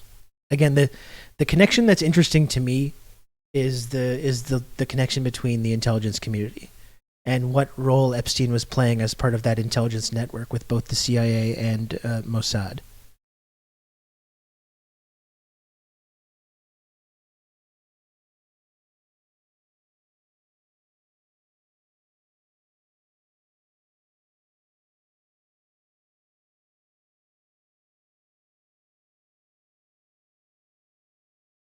You can count on me. You're gonna have good old Rob to talk you through all this. Yeah, it's the link is with her father. Yeah, thank you, Diego, for the gifted sub.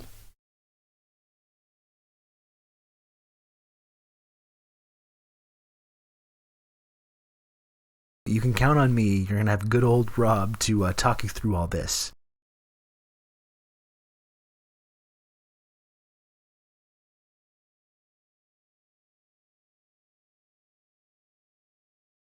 Let's take a look at that. You understand this? This is a piece from Now This Originals.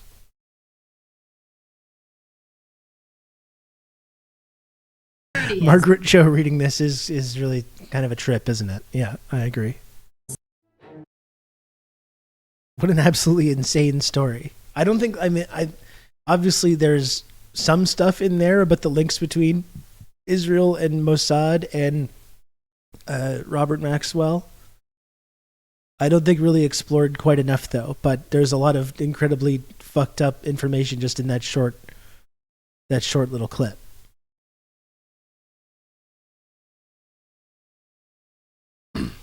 It is all about the dark money flows. That's right, it is.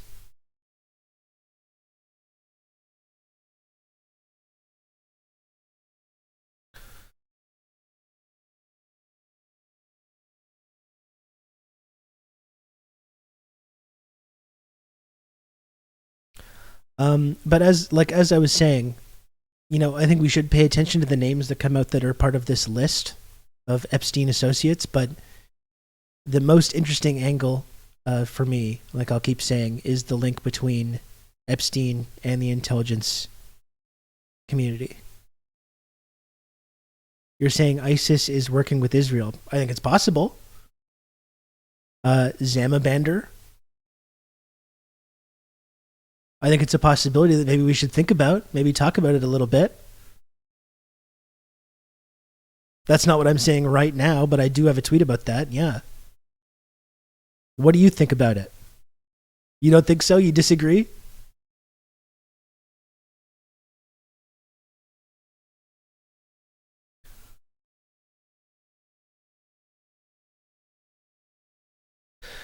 Well, there's a lot of evidence, Sam and Bender, if you really want to go down this path.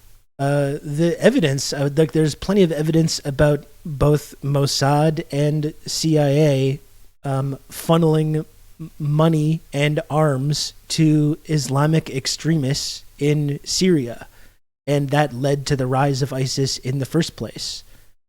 And then the big question for me is, again, why Israel has never been a target of any of these ISIS attacks, and why ISIS just happened to pop up at this exact moment after not really being heard from for years, to take credit for this terrorist attack in Iran.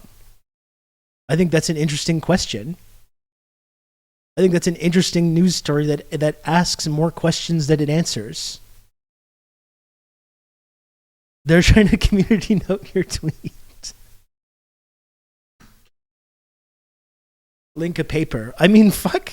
Like, listen, because I knew people were going to start coming in here and yelling at me, probably.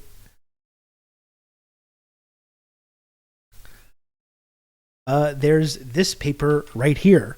If the person who got timed out is still here, there is a paper right here about Timber Sycamore, which was an expensive CIA project where much of the weapons ended up in the hands of ISIS. You know? I think it's worth it to ask these kinds of questions. But that's the link. Also from Israeli news outlet Haaretz.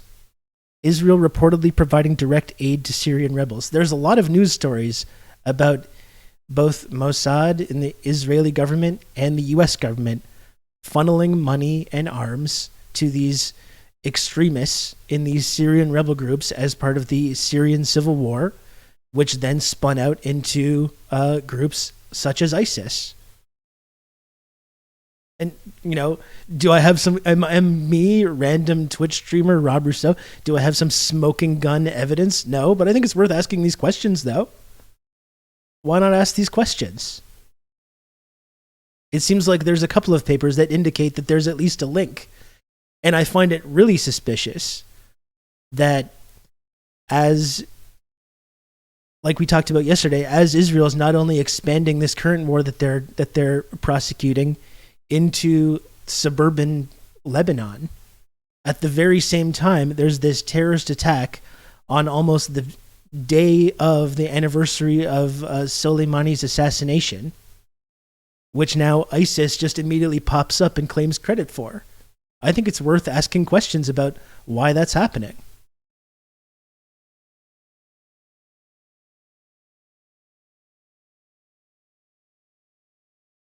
Ex-defense minister says IS apologized to Israel for November clash. That's in the Times of Israel.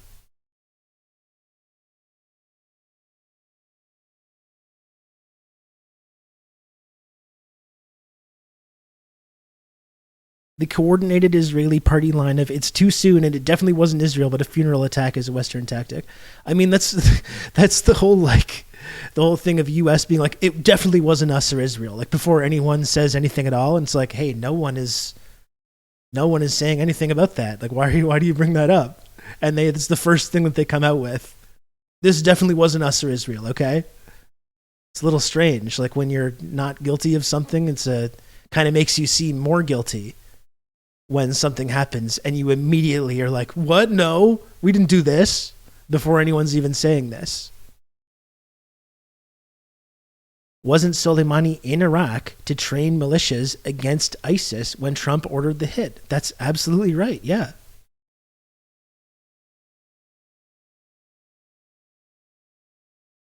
That's absolutely right.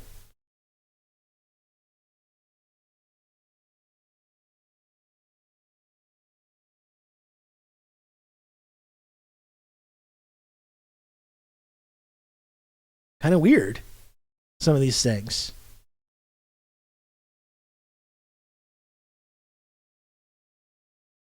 Hey, America, how's it hanging? I didn't do this. I had nothing to do this. Sure, we assassinated a bunch of your nuclear scientists, but no way we would do this. Of course, they would never. Israel would never.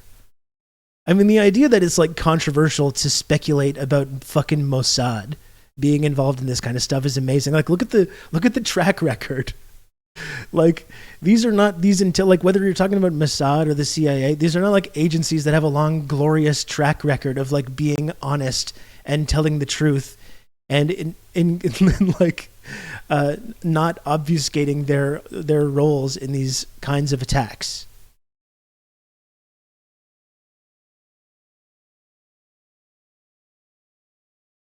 It is the geopolitical equivalent of that, Kijiji. That's exactly what I was thinking about it.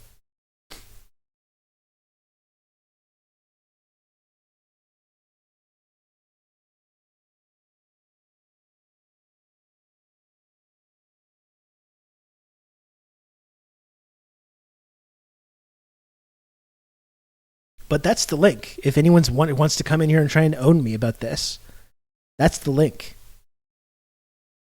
Syria is the kind of key to everything.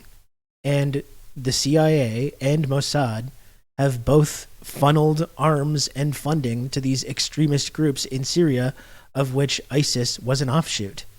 And here you have, in this case, ISIS engaging in a terrorist attack that everyone around the world immediately suspects Israel of because of the geopolitical implications of it.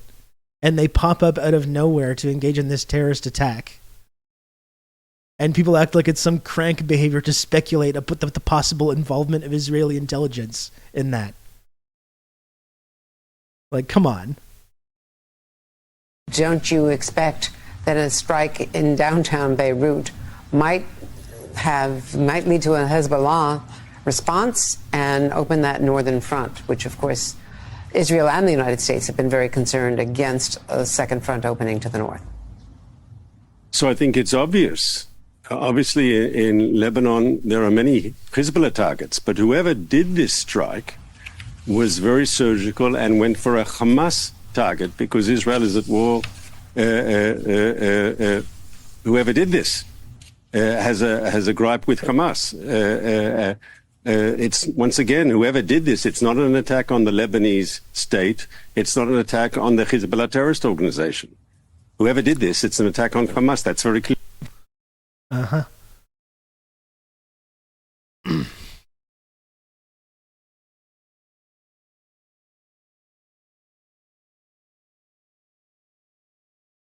I'm trying to find the comment that I wanted to respond to.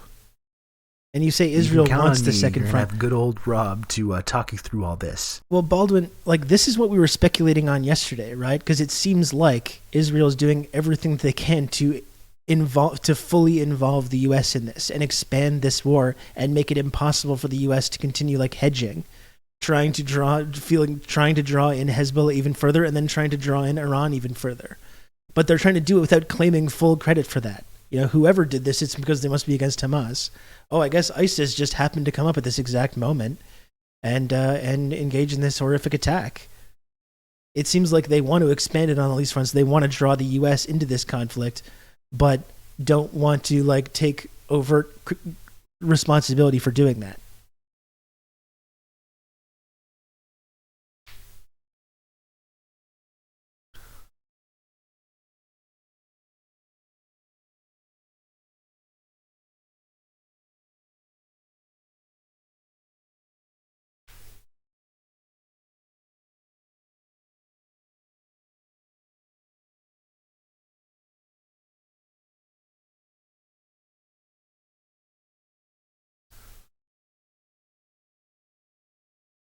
You know, I think it's totally reasonable to speculate on that.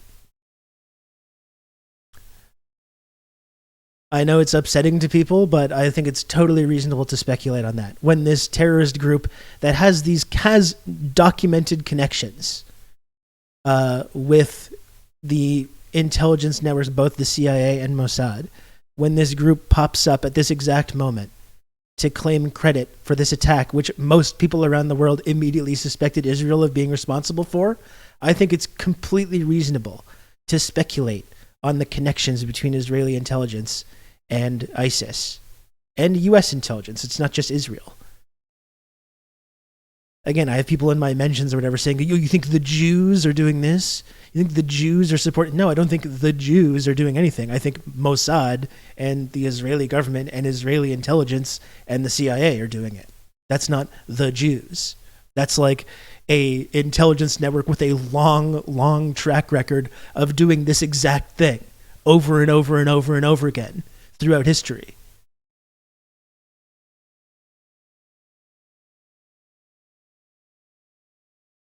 So no, I don't think the Jews are doing anything at all.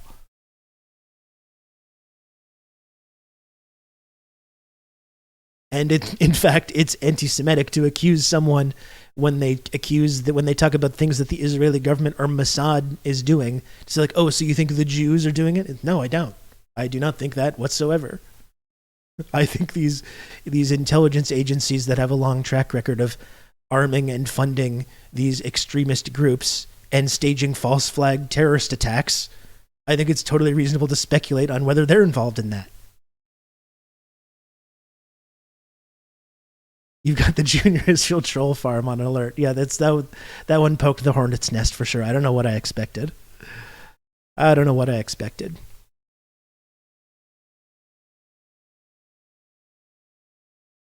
But this is what I'm here for. I think it's interesting to ask these questions.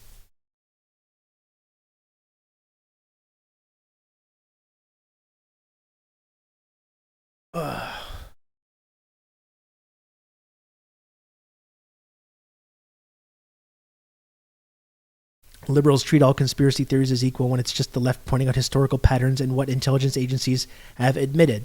I think this has always been my thing, Alexandro, right? It's like, I think there's a certain type of person that wants to wait. They want to wait until there's this concrete evidence or admission. Like, what would have been happening in the 60s or 70s when you're accusing the CIA of being involved in like Operation Phoenix and all the horrible shit that they were involved with? Or in Indonesia, or in Chile, or all the horrible things that we know the CIA was doing in the 60s and 70s. And what were people saying then? Well, you don't have any evidence for that. This is all crank shit. This is all conspiracy theory. You sound like a conspiracy theorist. But what these people want to do is they want to wait 50 years, long after this stuff has already happened, and long after there's any possibility of actually like being on the right side of it when it is happening. And then later on, when these intelligence agencies admit that they were responsible for it, oh yeah, we did that actually. Then we did like decades later. Oh yeah, we admit that we were responsible for that. So you want to wait then. You want to wait for the 60, 70 years to go by, or however many decades for these admissions to come, and then you want to say, wow, the CIA really did some bad stuff. But when it was actually going on, the people that were saying this were like, oh, you're a conspiracy theorist. You're a crank. You know. Yeah, just cite a paper, exactly. Like, come on.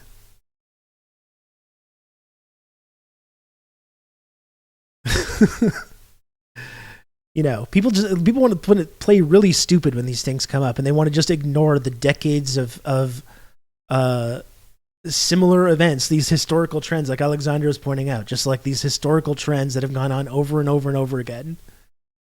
And then they want to accuse anyone that's asking these questions when this stuff is happening, not decades later. They want to accuse you of being a crank or a conspiracy theorist or whatever.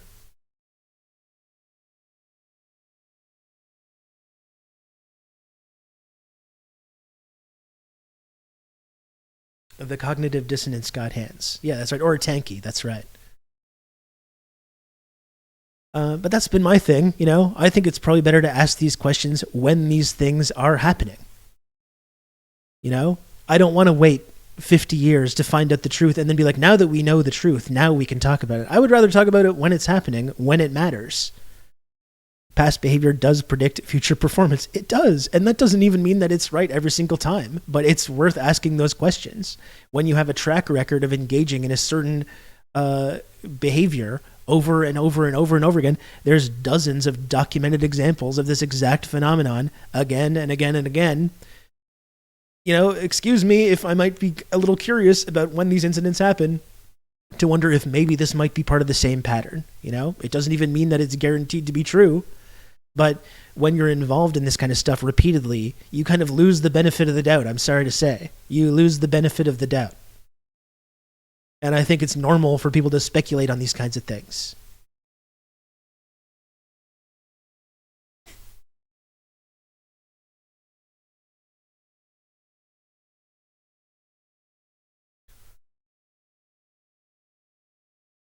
It's annoying too because the counter to these things, I'm Lodane, you can just ban this person. I don't fucking care. I don't need to debate with this guy. This rando's coming in here to like ask for my sources on the possible link between Israeli and Western intelligence arming and funding extremist groups and staging false flag terrorist attacks. I don't really feel the need to like have to fucking get my sources. Might get a bibliography, get a whole list of citations for some fucking asshole to come in here and take a look at.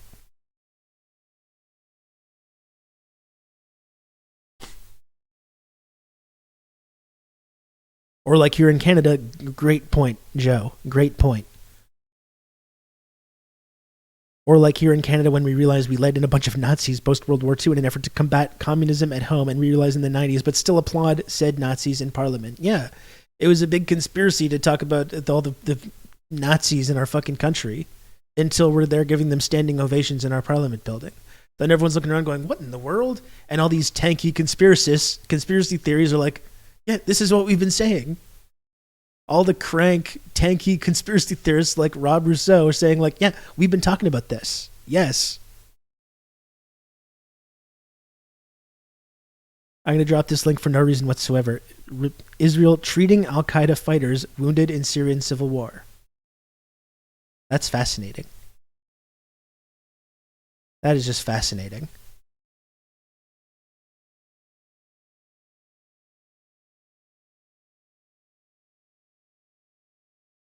I'm shocked to see that there's gambling going on in this establishment. Yeah.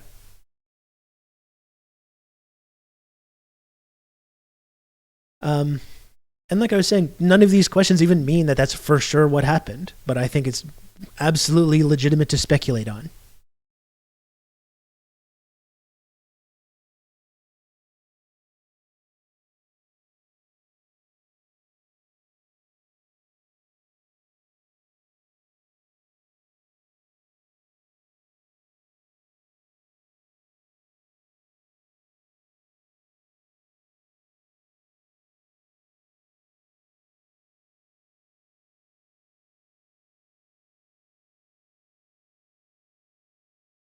Look, here's a breakthrough news clip right now. Before this ISIS story came out today about, ISIS claims responsibility for this terrorist attack in Iran. Let's look at Breakthrough News' coverage of this from yesterday. And let's take a look at this coverage and then keep in mind we need a new system. Let's take a look at this coverage, which is, I'm imagining, going to imply that Israel was at least partially responsible for this terrorist attack in Iran. And let's keep in mind that a few hours after this breakthrough news segment was filmed, ISIS claimed responsibility for this attack. Let's just keep that in mind. We need a new society. We need to... Genocidal war against the people of Gaza and its targeted assassination of senior Hamas leaders in Beirut about to incite an even larger regional war in the Middle East. Welcome to the Socialist Program. I'm your host, Brian Becker. Today we're talking once again with Professor Mohammed Marandi. Mohammed is an expert on American studies Only and Iran works through literature. proxies. That's right. Yeah, he teaches at the University of Tehran. We're speaking to him from Iran. Welcome back, Mohammed. Thank you, Brian. I know where you are, there is, of course, great consternation, grief, anger, a funeral ceremony marking the assassination of General Qasem Soleimani, who was killed 4 years ago today in a targeted assassination by Donald Trump, ordered by Donald Trump at the airport in Baghdad. Thousands, tens of thousands of mourners came to remember him, to commemorate his life. And there was a powerful explosion. According to media reports here, more than 100 people are dead, many anti-war more hero, injured. anti-imperialist In other words, Donald a real Trump, terrorist attack against those who were attending a funeral ceremony for General Soleimani. At the same time, and just days after the targeted assassination of a senior Hamas political leader, Sheikh Salah, in Beirut, and the resistance forces in Lebanon, specifically Hezbollah had said that targeted assassinations or Lebanon, Beirut would not be allowed to be used as territory for these kind of assassinations. Interestingly, it's not just in, it's not just this attack in Iran as well. You have ISIS in certain African countries as well, especially ones that have these deep military and political ties with Russia. You have ISIS operating there as well in many of these cases, which is also another interesting angle to this. How ISIS seems to have a predilection towards attacking America's geopolitical enemies and Israel's. And when we talk about Mossad or whatever, these are linked. These are intricately linked. Mossad and the CIA, Western intelligence and Israeli intelligence. When you look at the whole picture, you can't but come to the conclusion that instead of the war coming to an end, it's about to get bigger and wider. Anyway, I want to get your thoughts about the events of the last couple days. I agree. It seems that this is where things may be heading. The terror attacks today, which killed over 100 Iranians, maybe well over 100 Iranians, can be interpreted within this context that the Israeli regime is trying to escalate. Just yesterday, we had the murder of a senior Hamas official along with his aides. He was closely linked to Iran and the resistance inside Palestine. Last week, we had the assassination of a senior Iranian general in Syria in another terrorist attack through an airstrike. And he was also assisting the resistance, Hamas, Islamic Jihad, and Hezbollah. And then we have this horrific attack today.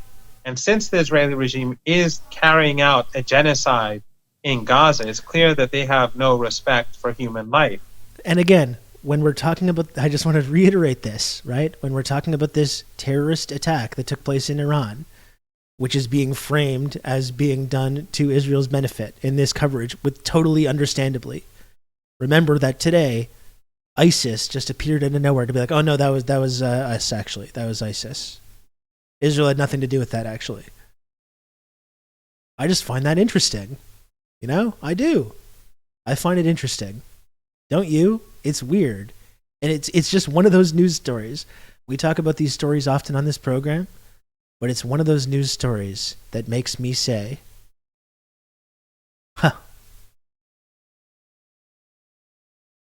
So fingers are pointing towards Israel right now. The belief is that Netanyahu wants to escalate the war because of his own personal interests. Excuse me. There's one, before we continue with this, there's one more thing that I wanted to show you. I wanted to show you this. I wanted to show a friend of the show that had a point on this as well. Look at this. Look at this. We've got Robert Evans of Bellingcat right on cue. I don't think Bellingcat has done one bit of reporting about what Israel is doing right now, by the way, which also makes me go, huh. Robert Evans comes out of the woodwork to say this is the highest body count ISIS attack I can recall for quite some time. Not sure what Iran's going to do about it, but that it got through suggests some fraying of the security services, amplifying this post from Shashank Joshi saying an object lesson to why we shouldn't jump to conclusions. And Robert Evans of Bellingcat comes out to say, yeah, ISIS did that. That's crazy. Wow.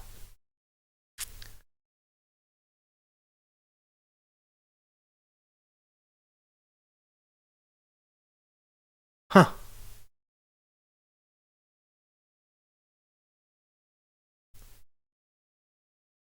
Doesn't that make you say, huh? I know it makes me say that. That he would be sent to jail if the war halts, or if there's a ceasefire, if the war ends, that he'd be put aside and then he'd be put on trial. So, and this is also a good point as well. How do they even authenticate ISIS is saying they did it? I do recall some fake phone calls from last month. That's a great question as well. Is the question whether ISIS did it or whether ISIS might be a Mossad asset? I think both of those questions are pertinent right now. Like Ghost Army of Bots is pointing out, like we've got a story in the New York Times saying, oh, they claimed credit. I haven't really looked into what that actual evidence is that they did claim credit for it. But like I've been pointing out, there is a lot of evidence linking. Like Boone Blub 123 is coming here asking about the evidence linking ISIS to Israel and U.S. intelligence. I mean, we already went over this a couple of moments ago when I had other people coming in here to ask me this question. But to give you the rundown, the link is that there's documented evidence of the United States and Israel arming and funding radical extremist groups in Syria, which led to the formation of ISIS.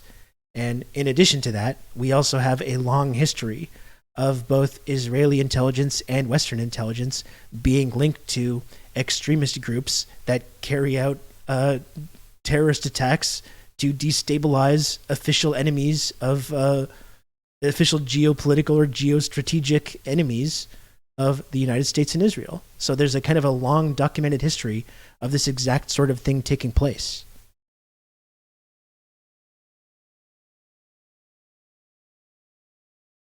Vested interest in continuing the war.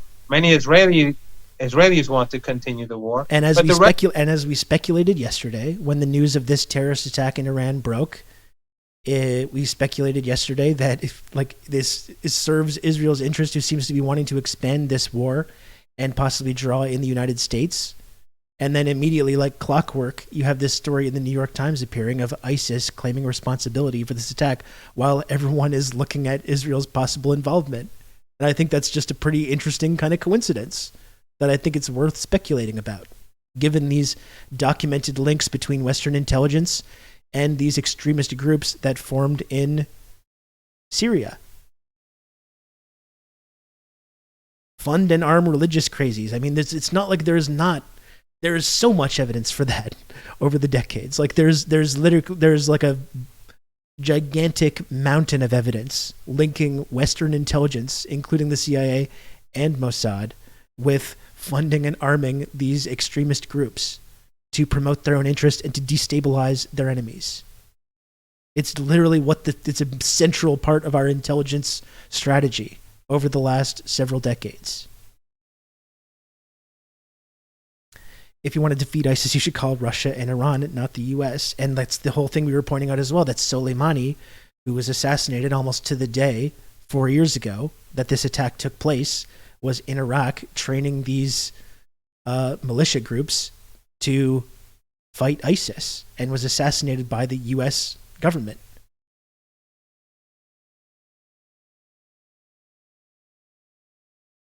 So I think it's worth asking these kinds of questions, frankly.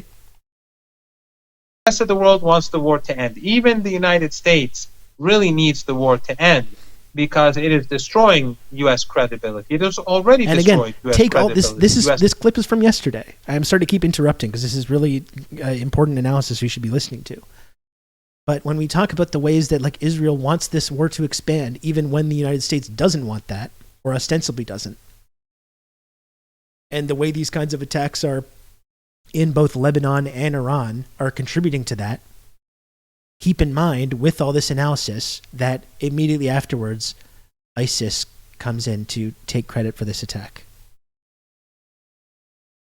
Continuing the war. Many Israelis want to continue the war, but the rest of the world wants the war to end. Even the United States really needs the war to end because it is destroying U.S. credibility. It has already destroyed U.S. credibility, U.S. soft power, Western soft power, European soft power, because they are seen by the international community as supporting this Holocaust. So at the moment, the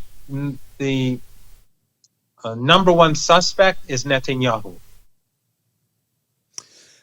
I noticed when the leader of Hezbollah, Nasrallah, made a speech, made it earlier today, Mohammed. As a matter of fact, it's still going on as we're recording this program. he made note of the fact that public opinion around the world, including in the West, including in the United States, has dramatically shifted. And he made the point, this is the leader of Hezbollah in Lebanon. He said now in the United States, more than 50% of the youth who don't get a chance to, quote, see our media, meaning the media of Arab countries or Iranian media, they only get to see and are spoon-fed basically from U.S. mainstream media, pro-Israeli propaganda, that 50% of the young people have turned against Israel. This includes many Jewish Americans, by the way, young Jewish Americans. And where I am in New York, Mohammed, we have been in the streets. And when I say we, I mean thousands and thousands of people have been in the streets almost every day. On November 4th, there was 500,000 in Washington, the largest pro-Palestine demo in U.S. history. Coming up on January 13th, there's going to be another massive protest. It seems to me, and I think this is reflected in the leader. This attack does seem to discredit the idea that Hamas is ISIS. That's a good point, Kijiji Genie.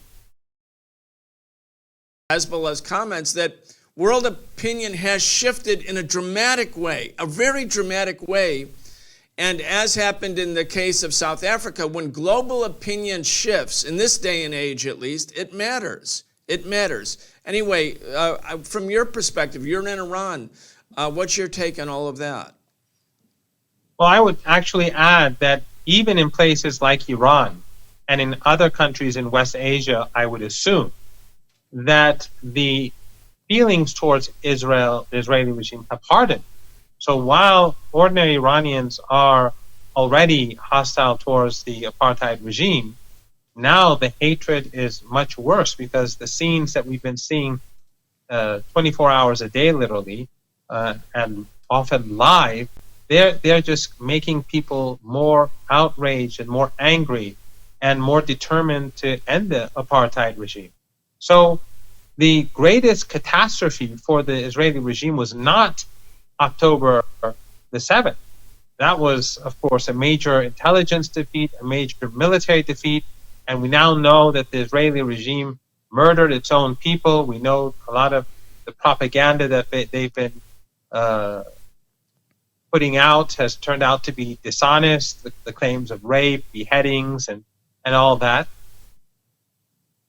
That has all been a defeat, and also the defeat over the past couple of months where they failed to gain Gaza, where Hamas and Islamic Jihad and others capable of showing their ability to defeat the Israelis on the battlefield.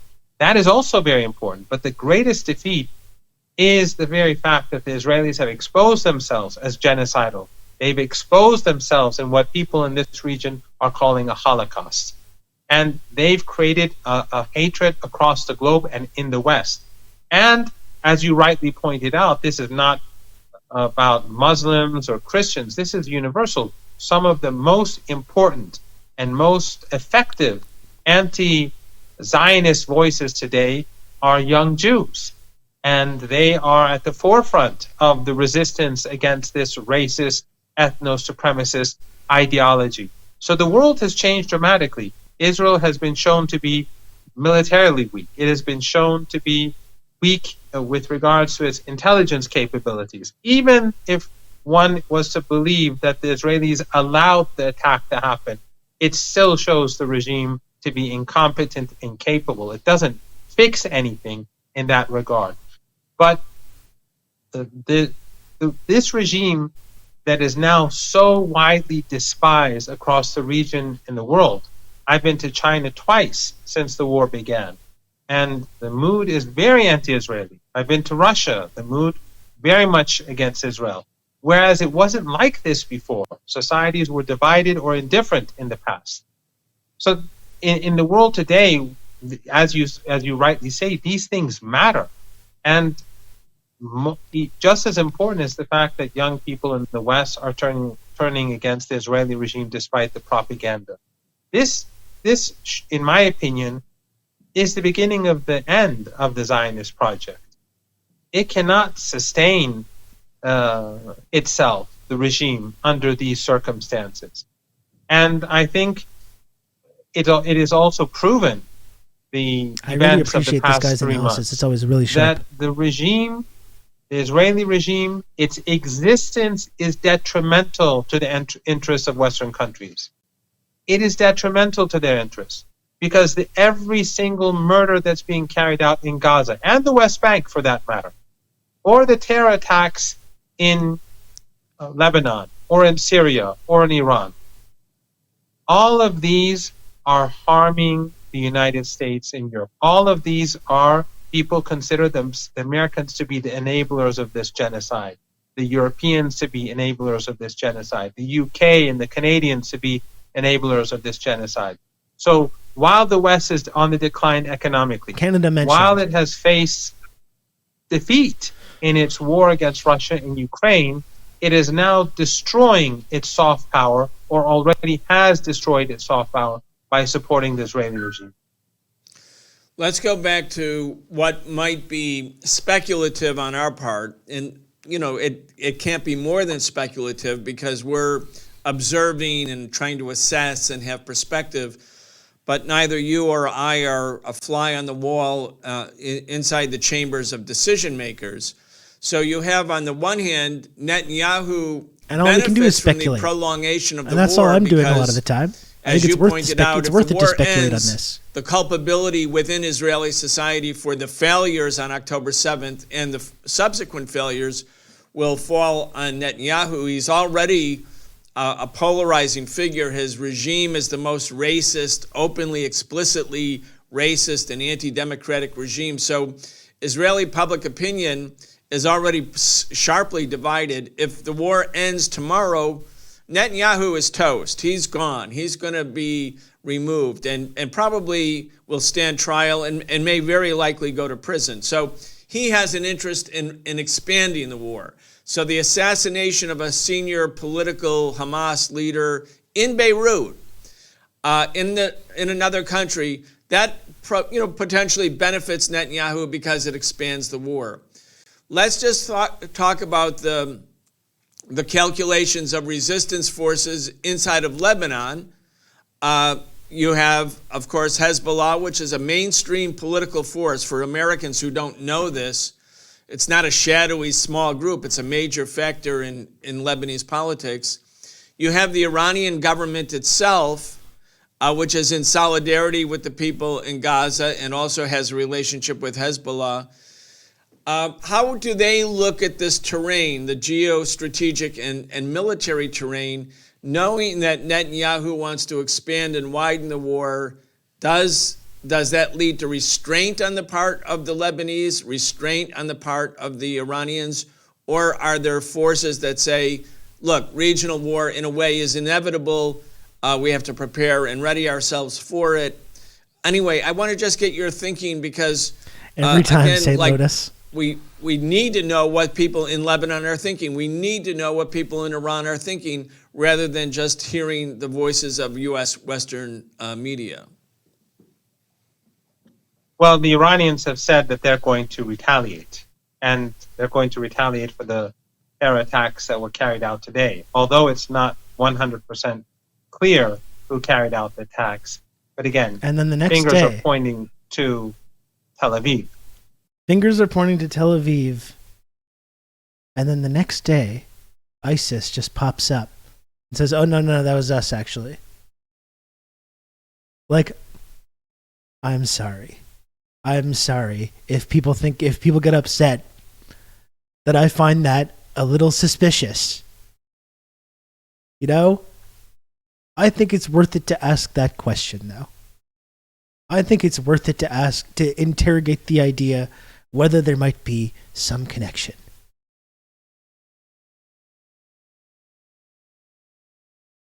Am I wrong?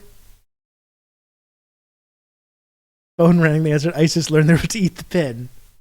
Am I wrong, folks? Am I being a crank? Am I being a conspiracy theorist to ask this kind of question? You're not wrong. You're just an asshole. Calmer than you are. You know, You don't understand. We need a paper written by a Western NGO before we can make a conclusion.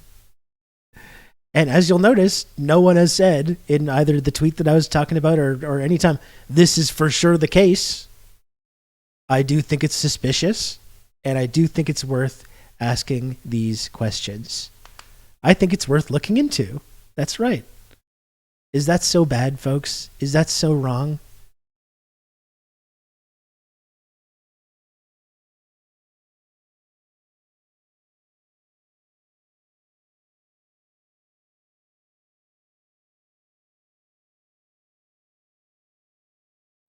Too old for Twitch. So Israel admits control of ISIS.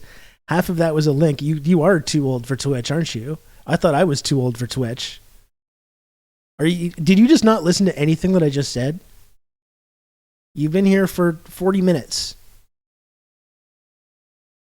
No, Israel didn't say, yes, we control ISIS. You'll notice that not only did I never say that, but like that would be an insane thing to have happen, right?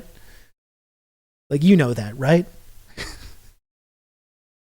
I think we can all understand that, no, like the CIA or the MOSSAD or whoever are not going to go out and be like, yes, we're arming and funding these extremist groups to carry out terrorist attacks that destabilize our enemies. You know?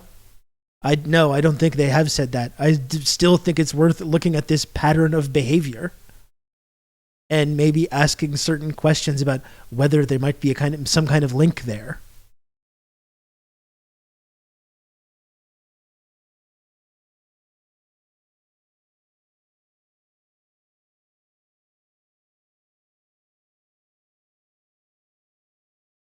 Is this a misunderstanding? I don't know. If it was, then I apologize. But we'll have to see. For being snarky. But the Iranians have said that they will give a harsh response. I wasn't even that mean. I was just a little snarky. Hezbollah, this is not Sayyid Hassan There are Nasrallah rules. is speaking right now. We have to see what Hezbollah does. But I think there will be a response to the terror attack in Beirut. How that will play out, who will carry out the response from Lebanon? Would it be Hezbollah? Would it be Hamas in Lebanon? That I don't know, but there will be a response because the Israeli regime has to feel that if it carries out terror, it will be punished. And the same is true with the murder of the Iranian general, the terror attack in Damascus. But these have to be carried out in a way to also prevent the conflict from expanding and also to push the conflict towards a ceasefire. So that is going to be a difficult thing to do. And I think that Iranian planners and Hezbollah planners and Hamas, they're all thinking about how to carry this out, how to punish the Israeli regime, you can count but on at the same time good old Rob to talk you through facilitate a ceasefire under terms that are acceptable to the resistance in Gaza. The important thing is that the Israeli regime has lost this war. This has been a catastrophic defeat for the Israeli regime. And therefore, they are not going to be able to impose unfavorable conditions to the resistance for a ceasefire. Right now, what the Iranians, what Ansarullah, the Yemeni armed forces, are doing by blocking ships from going to Israeli ports, what Hezbollah is doing by attacking Israeli positions in northern Lebanon and forcing the Israelis to hold half their army to the north, is that they're putting pressure on the Israeli regime so that pressure would decrease on Hamas and its allies, and so that the Israeli regime would be forced to move towards a ceasefire. So within this context, how will they punish Israel? That we'll have to see. But I have no doubt that they are going to punish the Israelis. Let's go back to the assassination of General Qasem Soleimani, January 3rd, today, in U.S. time, 4 years ago in 2020. Mohammed, it's a terrorist attack right on the anniversary. Just has nothing to do with the U.S. being involved or Israel. We sensed, the days before the assassination of General Soleimani, who was arriving in Baghdad for peace talks. And the U.S. government, the Trump administration, knew he was coming for peace talks, regional peace talks, and then they, in cold-blooded fashion, used an American drone to assassinate him, blow him up, and others in the Baghdad airport. So we actually had called a demonstration for Saturday, or January 4th, Saturday, January 4th, saying there's a threat of new war between the U.S. and Iran. And then the next day, General Soleimani is assassinated, and the next day we had our demonstrations, and there were protests in 70 cities. I mean, people don't really know this. We had tens of thousands of people out the next day in the United States protesting this dramatic, unprovoked criminal provocation by the Trump administration. And inside Iran, the country, which obviously has many political differences, was united in opposition to this terror attack against General Soleimani. And the Iranians promised that they would retaliate, and they did retaliate, and many, many U.S. military bases in Iraq were struck by resistance forces, and the Trump administration backed down. The Trump administration did not respond when U.S. soldiers were hit. I mean, it was a measured attack on the part of Iranian forces against U.S. bases in Iraq, but nonetheless, these attacks happened. The U.S. had to back down. You know, the reason I'm saying this is that in America, people kind of get the impression that the United States, and Israel, because it has a lot of U.S. military support, has this kind of unbridled capacity, this authority, this domination, this supremacy in all things military. But the reality is the U.S. and its allies, its proxies, its agents, in this case the regime in Tel Aviv, there's great limitations on what they can do. So regional war is dangerous for the U.S., as you mentioned. It's good for Netanyahu, but dangerous for U.S. imperialism and its own imperial interests in the region. I want to just talk about this because Americans, again, won't know, like, what's going on in Syria, what's going on in Yemen. They know a little bit more about that. What's going on inside Iran, inside of Lebanon. In other words, there are resistance forces with significant military capacity, much more than there used to be, who are aligned and who have capacity that actually isn't being yet used if this becomes a regional war. Let's talk about that a little bit. Yes, if there is a broadened conflict, the Israeli regime is in no position to win this conflict. They will be soundly defeated.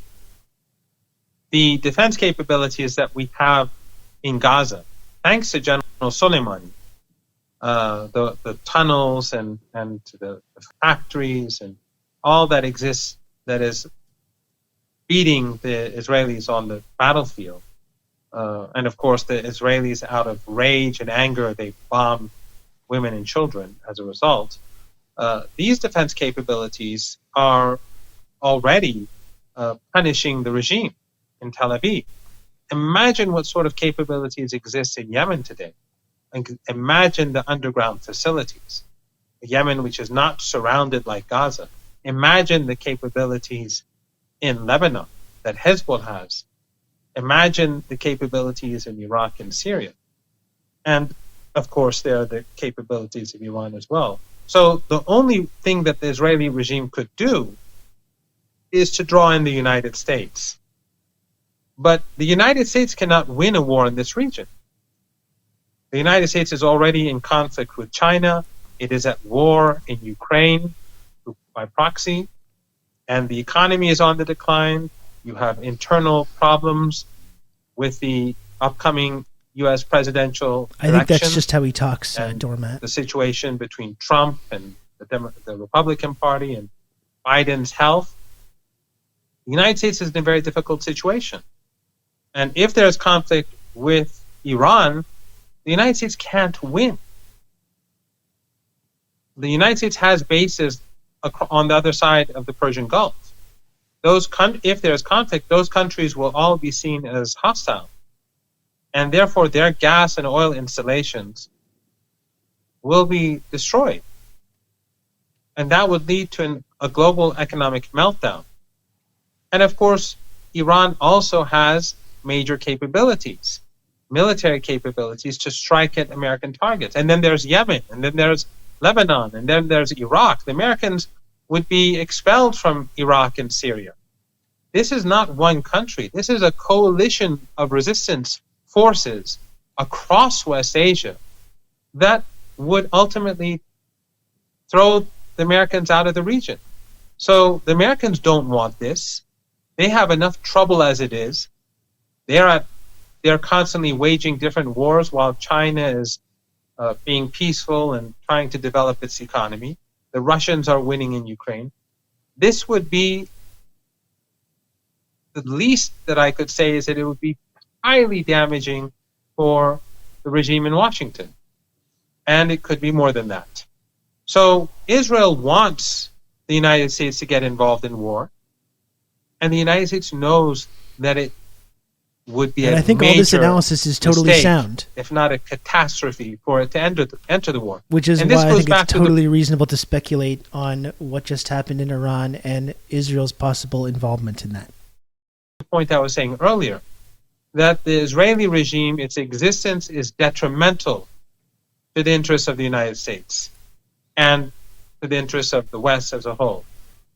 And the Israeli regime is willing, more than willing, to sacrifice the United States and the interests of the United States for its own selfish interests, this apartheid regime. And this is something that people in the United States should think about.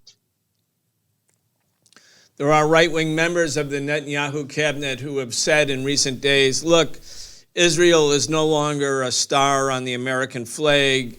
We can do whatever we want. We can go it alone. We have sovereignty, which, of course, is nonsense because... I think it's sound in its basis, but I think to conclude with the downfall of the Israeli regime is a bit of a stretch, although to be proven wrong. Yeah, and I think I agree with that, Joe.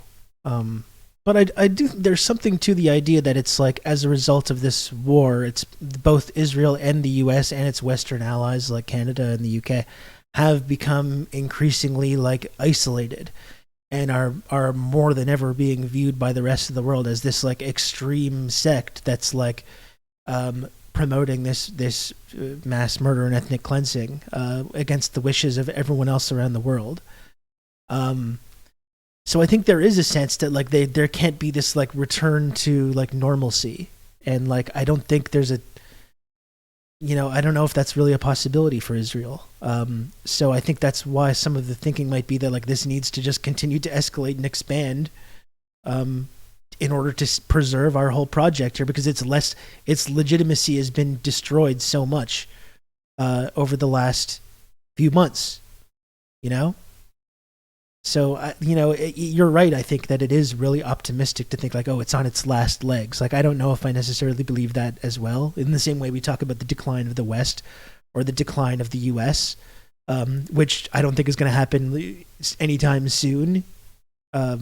As we know, this decline can go on for a really long time.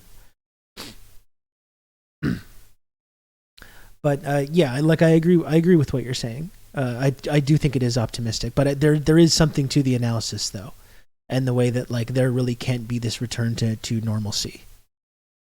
Yeah, nothing left to do but just double down, and that's what drawing in the U.S. and creating a larger regional conflict would accomplish, which is exactly why I think why I'm curious about who was responsible for this attack in Iran.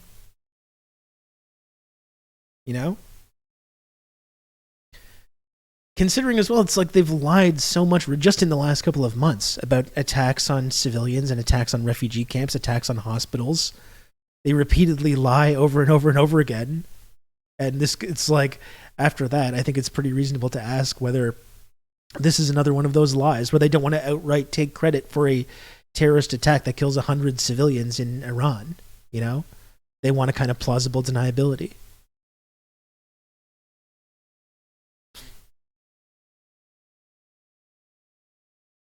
Where's the evidence U.S. or Israel feels any pressure from the outside? Well, I don't know the evidence, but like you look at the U.S. and look at the poll numbers that like the Biden administration is seeing, You see, even though they've been nonstop arming and funding this regime, you see a lot of hesitation and a lot of like efforts on the part of the United States government to try and like whitewash this and try to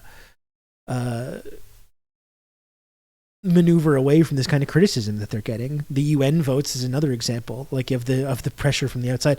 They're getting pressure from the outside. Whether they feel the pressure is another question. It doesn't seem like it seems to matter to Israel. And there seems to be a lot of people that are uncomfortable, even in the United States government, even in the Democratic Party, with the Biden administration's involvement in it.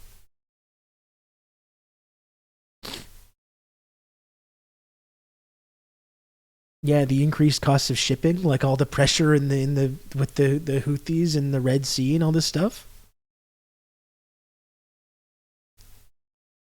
Absolutely. If they could go it alone, why would Israel need... They want to focus on Russia and China. The rest of the world hates them, and now they have to deal with the Israel bullshit. And Israel just repeatedly blowing past like whatever restraints or constrictions there may have been before. That's the thing. They don't care, so it doesn't matter. I still think it does matter. I don't think Israel cares, but I know there's people in the U.S. government that do care. I don't think they're the people that are running the policy. I think the policy is being run by some extremists who fully back Israel. But there's definitely people in the U.S. government that do care, I would say. $5 billion each and every year from the United States and have this umbrella, this protective umbrella over it at all times. But those guys in the Israeli cabinet, in the Israeli cabinet, the Netanyahu's, it's hard to say what's far right. I mean, far right, my friend said, there's a fine line between the right, the far right, and the Third Reich. And he's not wrong about that. Like in terms of just the distinctions become almost meaningless in terms of the extreme racism and sort of fascistic ideology. But they're saying, we're going to clean the Palestinians out of Gaza. We're going to drive them out. As we talked about a number of times, like when you talk about the U.S. government or even the intelligence community, it's not this big blob of people that all 100% agree with each other, but there are different factions involved. And I think you do see evidence in that, and similar to like their kind of disjointed reaction to all the naval blockades that are going on. I think it's a good example of that. And I know, I'm pretty sure there are plenty of articles right now about people in the Democratic Party establishment that are deeply uncomfortable with the current policy, or in the State Department that are deeply uncomfortable with the current policy. But they're the faction that's in control of prosecuting this war are the ones that are the most extremist, it seems like. 100,000 Palestinians left. We're going to reoccupy Gaza, and the U.S. can go to hell, basically. Well, that's the talk of these extreme sort of semi-fascist or fascistic elements inside the Israeli regime, but it's not accurate.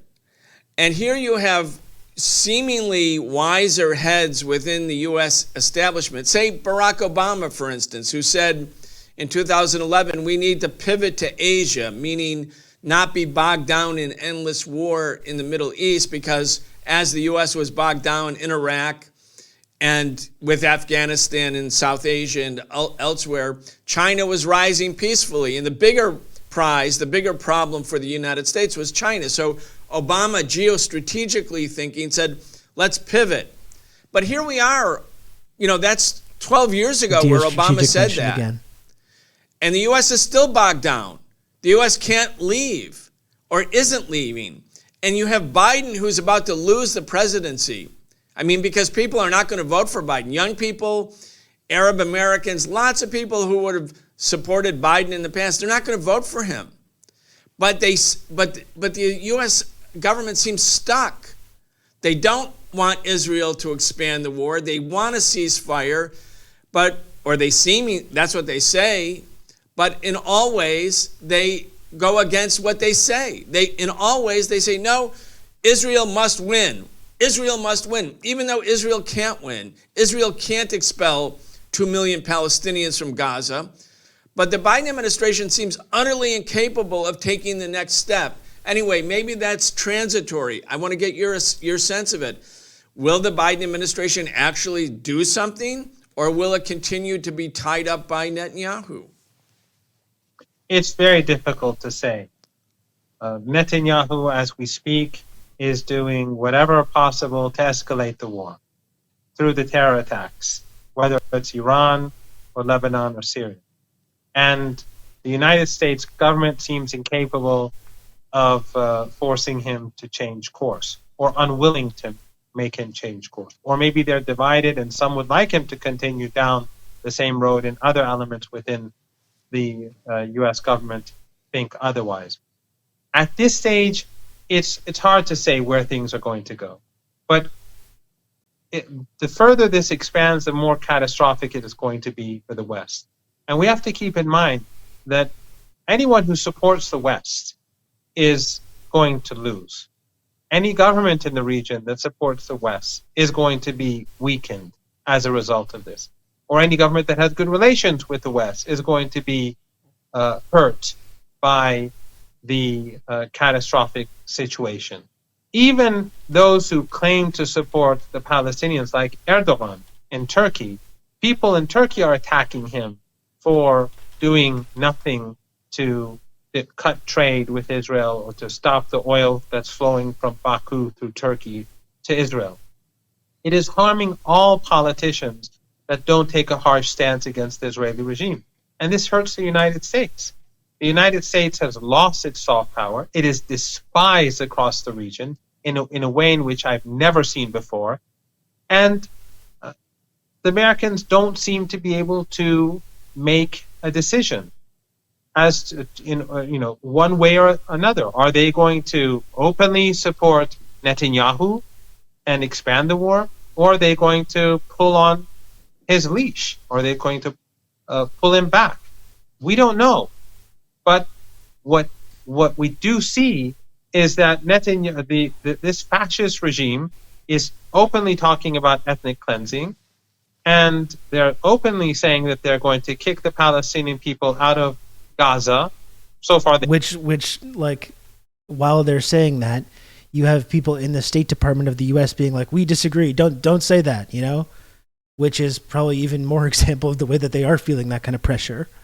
When you have people in the State Department being like, "We disavow these comments," when they're openly arming and funding these exact people, and completely giving them a total green light to do whatever they want. They failed, and they failed in the war altogether. But they keep saying this. The Americans say that it's unacceptable, but they continue to send them all the weapons and all the equipment that they need to carry out this genocide. So how are we supposed to seriously, old Dutch, view the United States? How are people across the world to view this? If this is the most hated America and Israel has been in like it's never been seen before, like that is really saying a lot.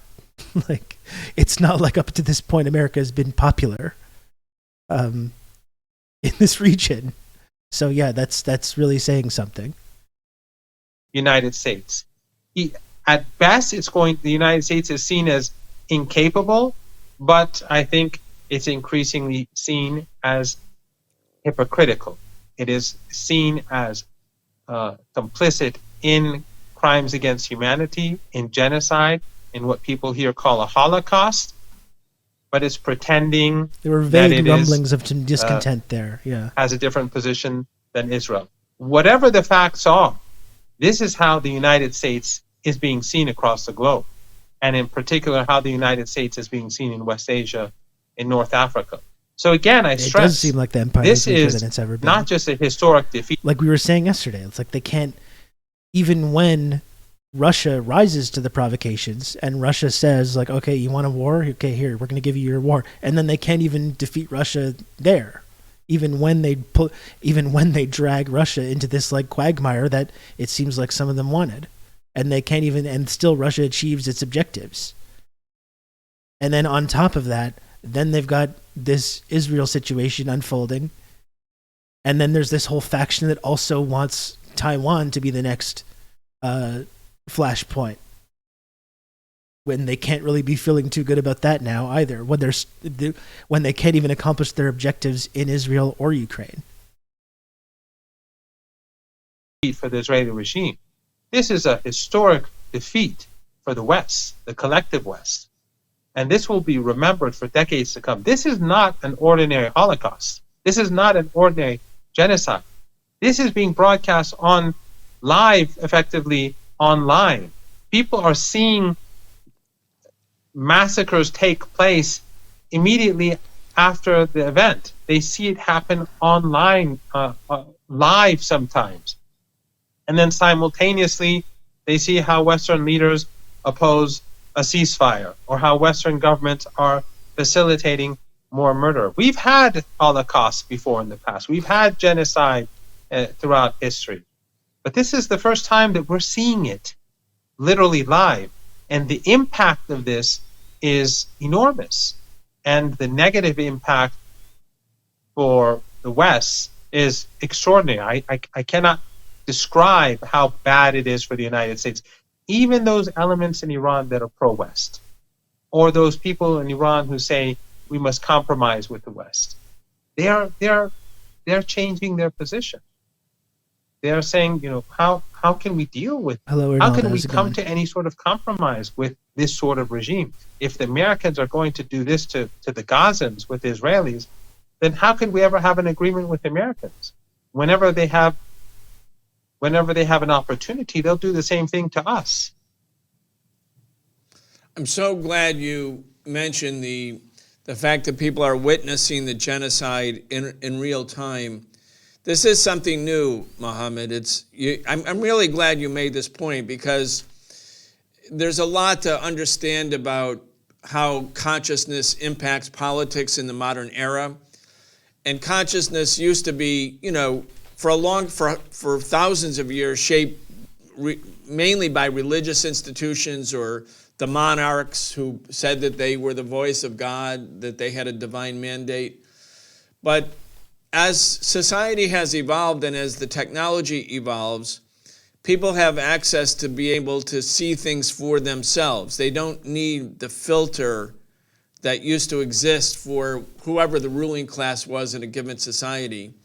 And even the point that I was making in the early part of this interview, that people are being spoon-fed propaganda by U.S. mainstream media, that's true, but as you're pointing out, they're not simply reliant on mainstream media. The technology is such that people can actually witness this genocide themselves. And when I was a young person, the fact that the U.S. media representing a split in the American empire over the wisdom of continuing the war in Vietnam, we started to see media images of Vietnam. We started to see those kind of massacres every day. That started to come through in mainstream media. And as a consequence, U.S. public opinion shifted. It became very anti-war. And now we're seeing that in an extraordinary way, where the people at the grassroots, Mohammed, once empowered with information, meaning just being able to see things for themselves, hear things for themselves, they become a power. And it's kind of like the underdog in society globally becomes a factor. I was thinking about this in relationship to Yemen, too, because there was that terrible war that the U.S. and Saudi Arabia waged against the people of Yemen. It seemed like the people could never win. The war was so terrible. The U.S. military and Saudi military power was so great. But here you have people in Yemen really making a difference. And at the same time, the Saudi royal family, which seemed to be ruling the roost, has had to shift its position. It was about to normalize relations with the state of Israel just 3 months ago. I mean, it just shows the dynamism of contemporary politics. Go ahead. It is quite extraordinary. The people of Yemen, they suffered 7 years of genocide. And the United States, the British, the French, the Germans, the Canadians were all helping the Saudis carry out this genocide. And the U.S. Navy, among others, were helping to impose starvation on Yemen. I'm going to get Brian to come on this show. Exact same thing that the Israelis are doing today to Gaza. And because of the fact that the propaganda mission out in the hands of oil-rich regimes, much of the Arab world was antagonistic towards the people of Yemen. So while they were being starved and while they were being massacred and resisting against Western-backed aggression. Losing them. Many people were hostile towards Yemen. But now, his regime in the region are quiet. They're doing nothing to support the Palestinians. In Turkey, which only talks about Palestine, they've done nothing. You to do business as usual with Netanyahu. But Yemen, despite all the hardship, despite the fact that the people of the region didn't stand up for them, they stand up for Gaza. They stand up for Palestine. And they block Israeli ships. And now they've become the heroes of that. Now they've become the most popular force of the Arab world. So, Mohammed, the people of Yemen are now considered the heroes in the Arab world, and undoubtedly also in Iran, given the fact that they've done so much to come to the support of the Palestinian people. The U.S. has sent military forces to the Middle East. The U.S. is threatening Yemen, a wider war against Yemen. Anyway, in spite of U.S. threats, it doesn't appear to me that any of the people or the resistance forces or the governments in the Middle East will necessarily change course. They're not going to drop support for the Palestinian people. They're not going to do that. There's undoubtedly a desire not to have a wider war. But if you want to just make some summary comments as we get to the finish line, if there's a regional war, it will be terrible for the people of the region, but it also seems like it will be a disaster for the United States and Israel, that the real road to peace here isn't expanding the war, but for a real ceasefire and an end to apartheid and occupation. Go ahead. Ultimately, the only solution is to end apartheid and a one-state solution where all Christians, Jews, Muslims are equal humans. All right, we're going to leave it right there. Mohammed Marandi, thank you so much.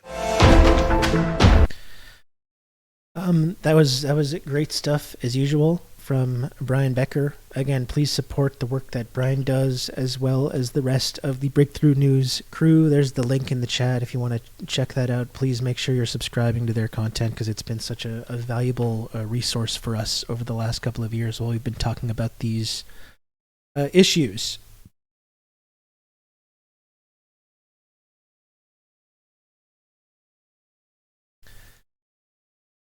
And I'm glad you said that, Kijiji Genie, because not only should you support the work that the Breakthrough News crew does, but you should also support the work that I do right here on twitch.tv/Rob Rousseau. TRRS airs every single day. It's been the holiday schedule lately, but we're going back to a regular schedule. Rob, oh my goodness. Seriously, wow. Oh my goodness gracious. Calm like a Tom. Calm like a Tom. Thank you so much for the 10 gifted subs. That's so kind of you. I really appreciate all the support you've shown lately and over the years. Calm like a Tom. Thank you for that. So, folks, if you enjoy the work that I do here on TRRS every day, we're going back to a regular schedule shortly. And if you enjoyed the work that I do here on TRRS, please subscribe if you can. We've got a mere 15 subs to go before we get to the sub goal.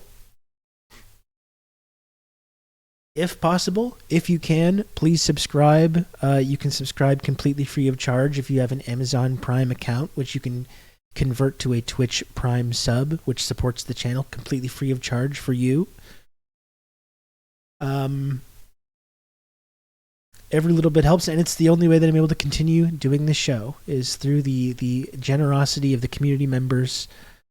Asking the hard questions. I ask questions that piss some people off sometimes, and I take stances that piss some people off sometimes. And I don't really have any kind of a mainstream platform with which I can speculate on any of these things or ask these kind of questions or do this kind of analysis or commentary. What I have is this. I have TRRS, the show that I do each and every day. So if you can, please support the work that I do on here. Hassan needed mine. He literally does not. But, I appreciate that, Temple. He's fine, okay? Listen, I love Hassan, but, like, he's doing okay. He's doing fine. I need it, okay? I need this stuff.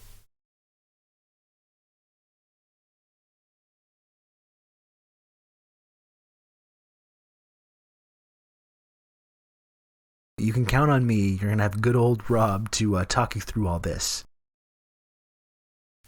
Reading theories when I turn on the CC during Hassan streams. Oh, my. Joe, thank you for the gifted sub.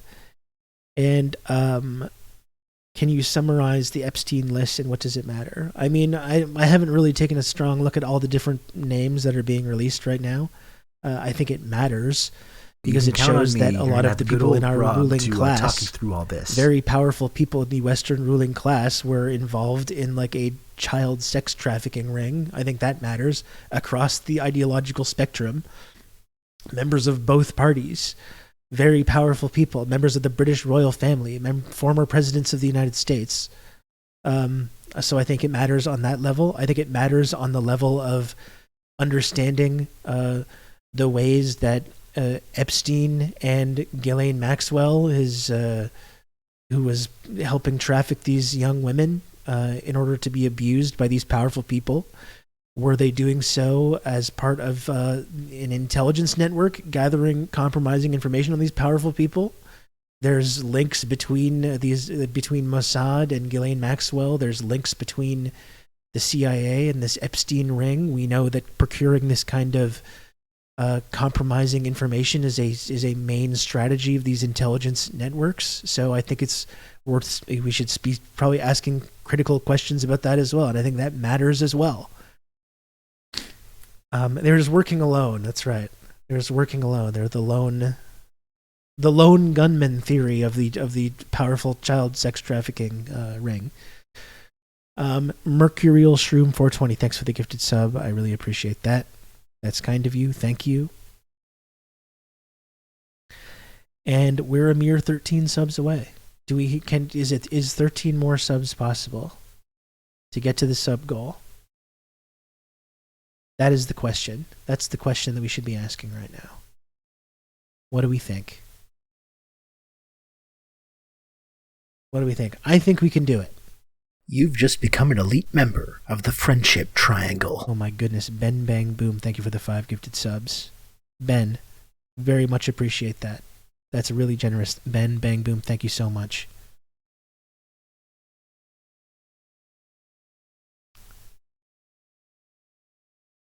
Hell yeah. And close to a hype train kicking off. And a mere measly 8 subs to go to get to the sub goal.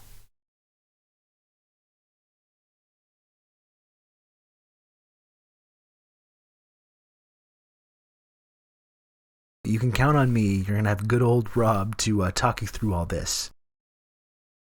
Siklufakis, thank you for the gifted sub as well. Oh my god.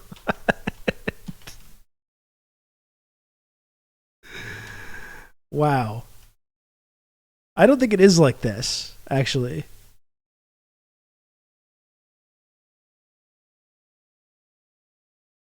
I don't think it is like this, frankly.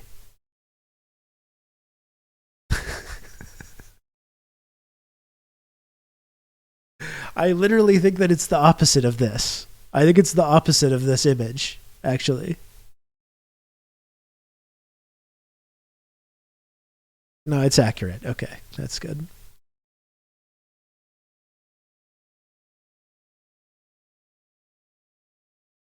What do we say, folks? On this level, it's 7 subs to go. That's how you get the gum badge. 7 subs to go, and then maybe we can raid Hassan. Hassan is struggling so much right now. Hassan is just struggling to get by right now, and we can go ahead and give him a raid at the end of this just to make sure that he's able to still get some views. Okay? I don't mind supporting these small timers. I don't mind supporting these smaller content creators. You know, I'm happy to.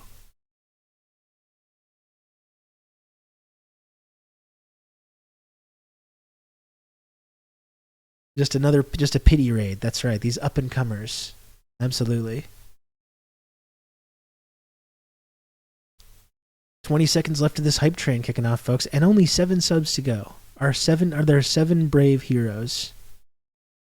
Are there 7 brave heroes that can drag my tired ass across the finish line for today? I did want to talk more about this New York Times story, about the whole, like, that I mentioned earlier, the whole, like, Hamas rape thing, which is, like, I think there's, like, a really interesting thread on that. I think I'm going to we can talk about that tomorrow.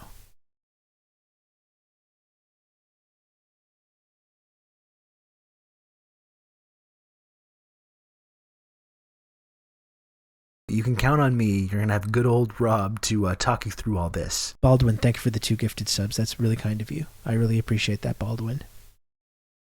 Thank you. Thank you, Baldwin. You can count on me and have good old Rob to goon you through all this. Jesus. A lot of gooning talk today. A lot of gooning talk. A little weird.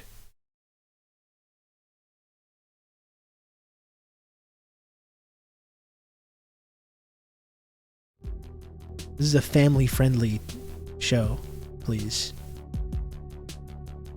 Is someone coming for my gooning crown? I hope not.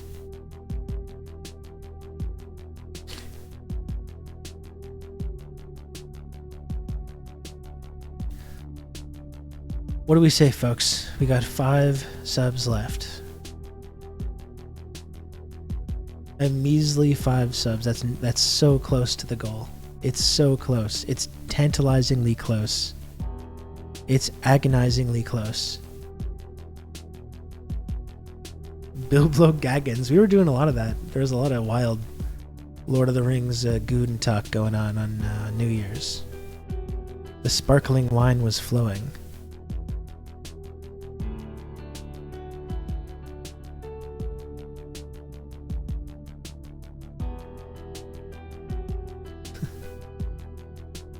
We're just going to start redoing all that again? You can count on me. You're going to have good old Rob to talk you through all this.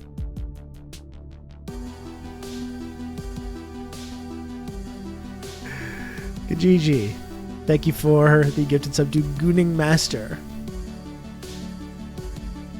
Thank you, Kijiji Genie.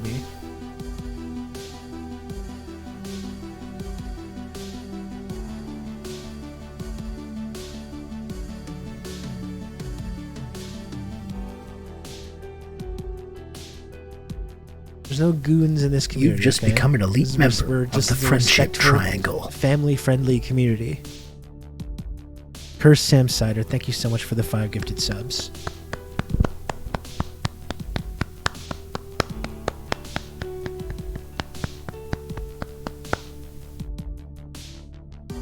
Thank you, Sam Sider. I really appreciate that. Thank you. Oh, we did it. Fucking did it. Usually working, but love when I get a chance to tune in. I'm happy you were able to tune in. Sam Sider, what a fucking nightmare. Rob's chat comedic savvy is up there with the best of them. In all, I've said this before, I'll say it again right now. I really do believe it is the very best community on this entire platform. Do you know how many different chatters and communities there are in here? Hundreds of thousands, millions even. And I firmly, truly, unironically believe that this community is the absolute very best. Let's expand this thing in 2024 to the moon. TRRS rising, I think, is what I'm hearing. I've been hearing that a lot lately.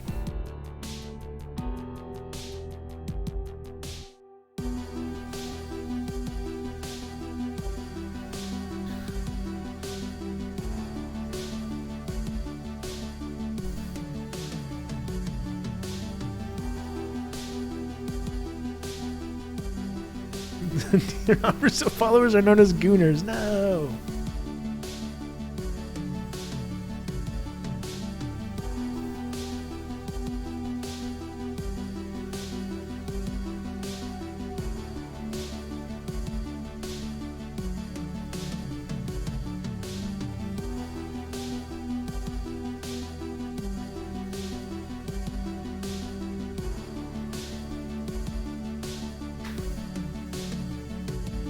Let's see. I wonder where Hassan is at on this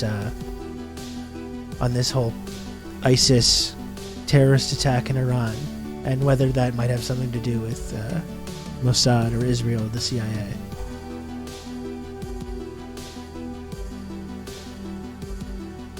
I said I would do a pity stream to this one of these small-time streamers, so here I am. I don't want to siphon up too many of the subs for these up-and-comers.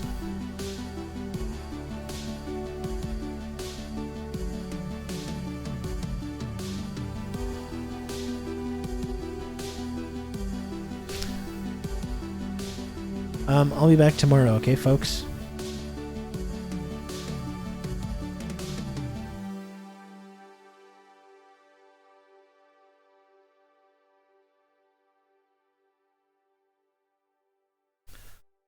Thank you, friends. I'll see you tomorrow. Peace.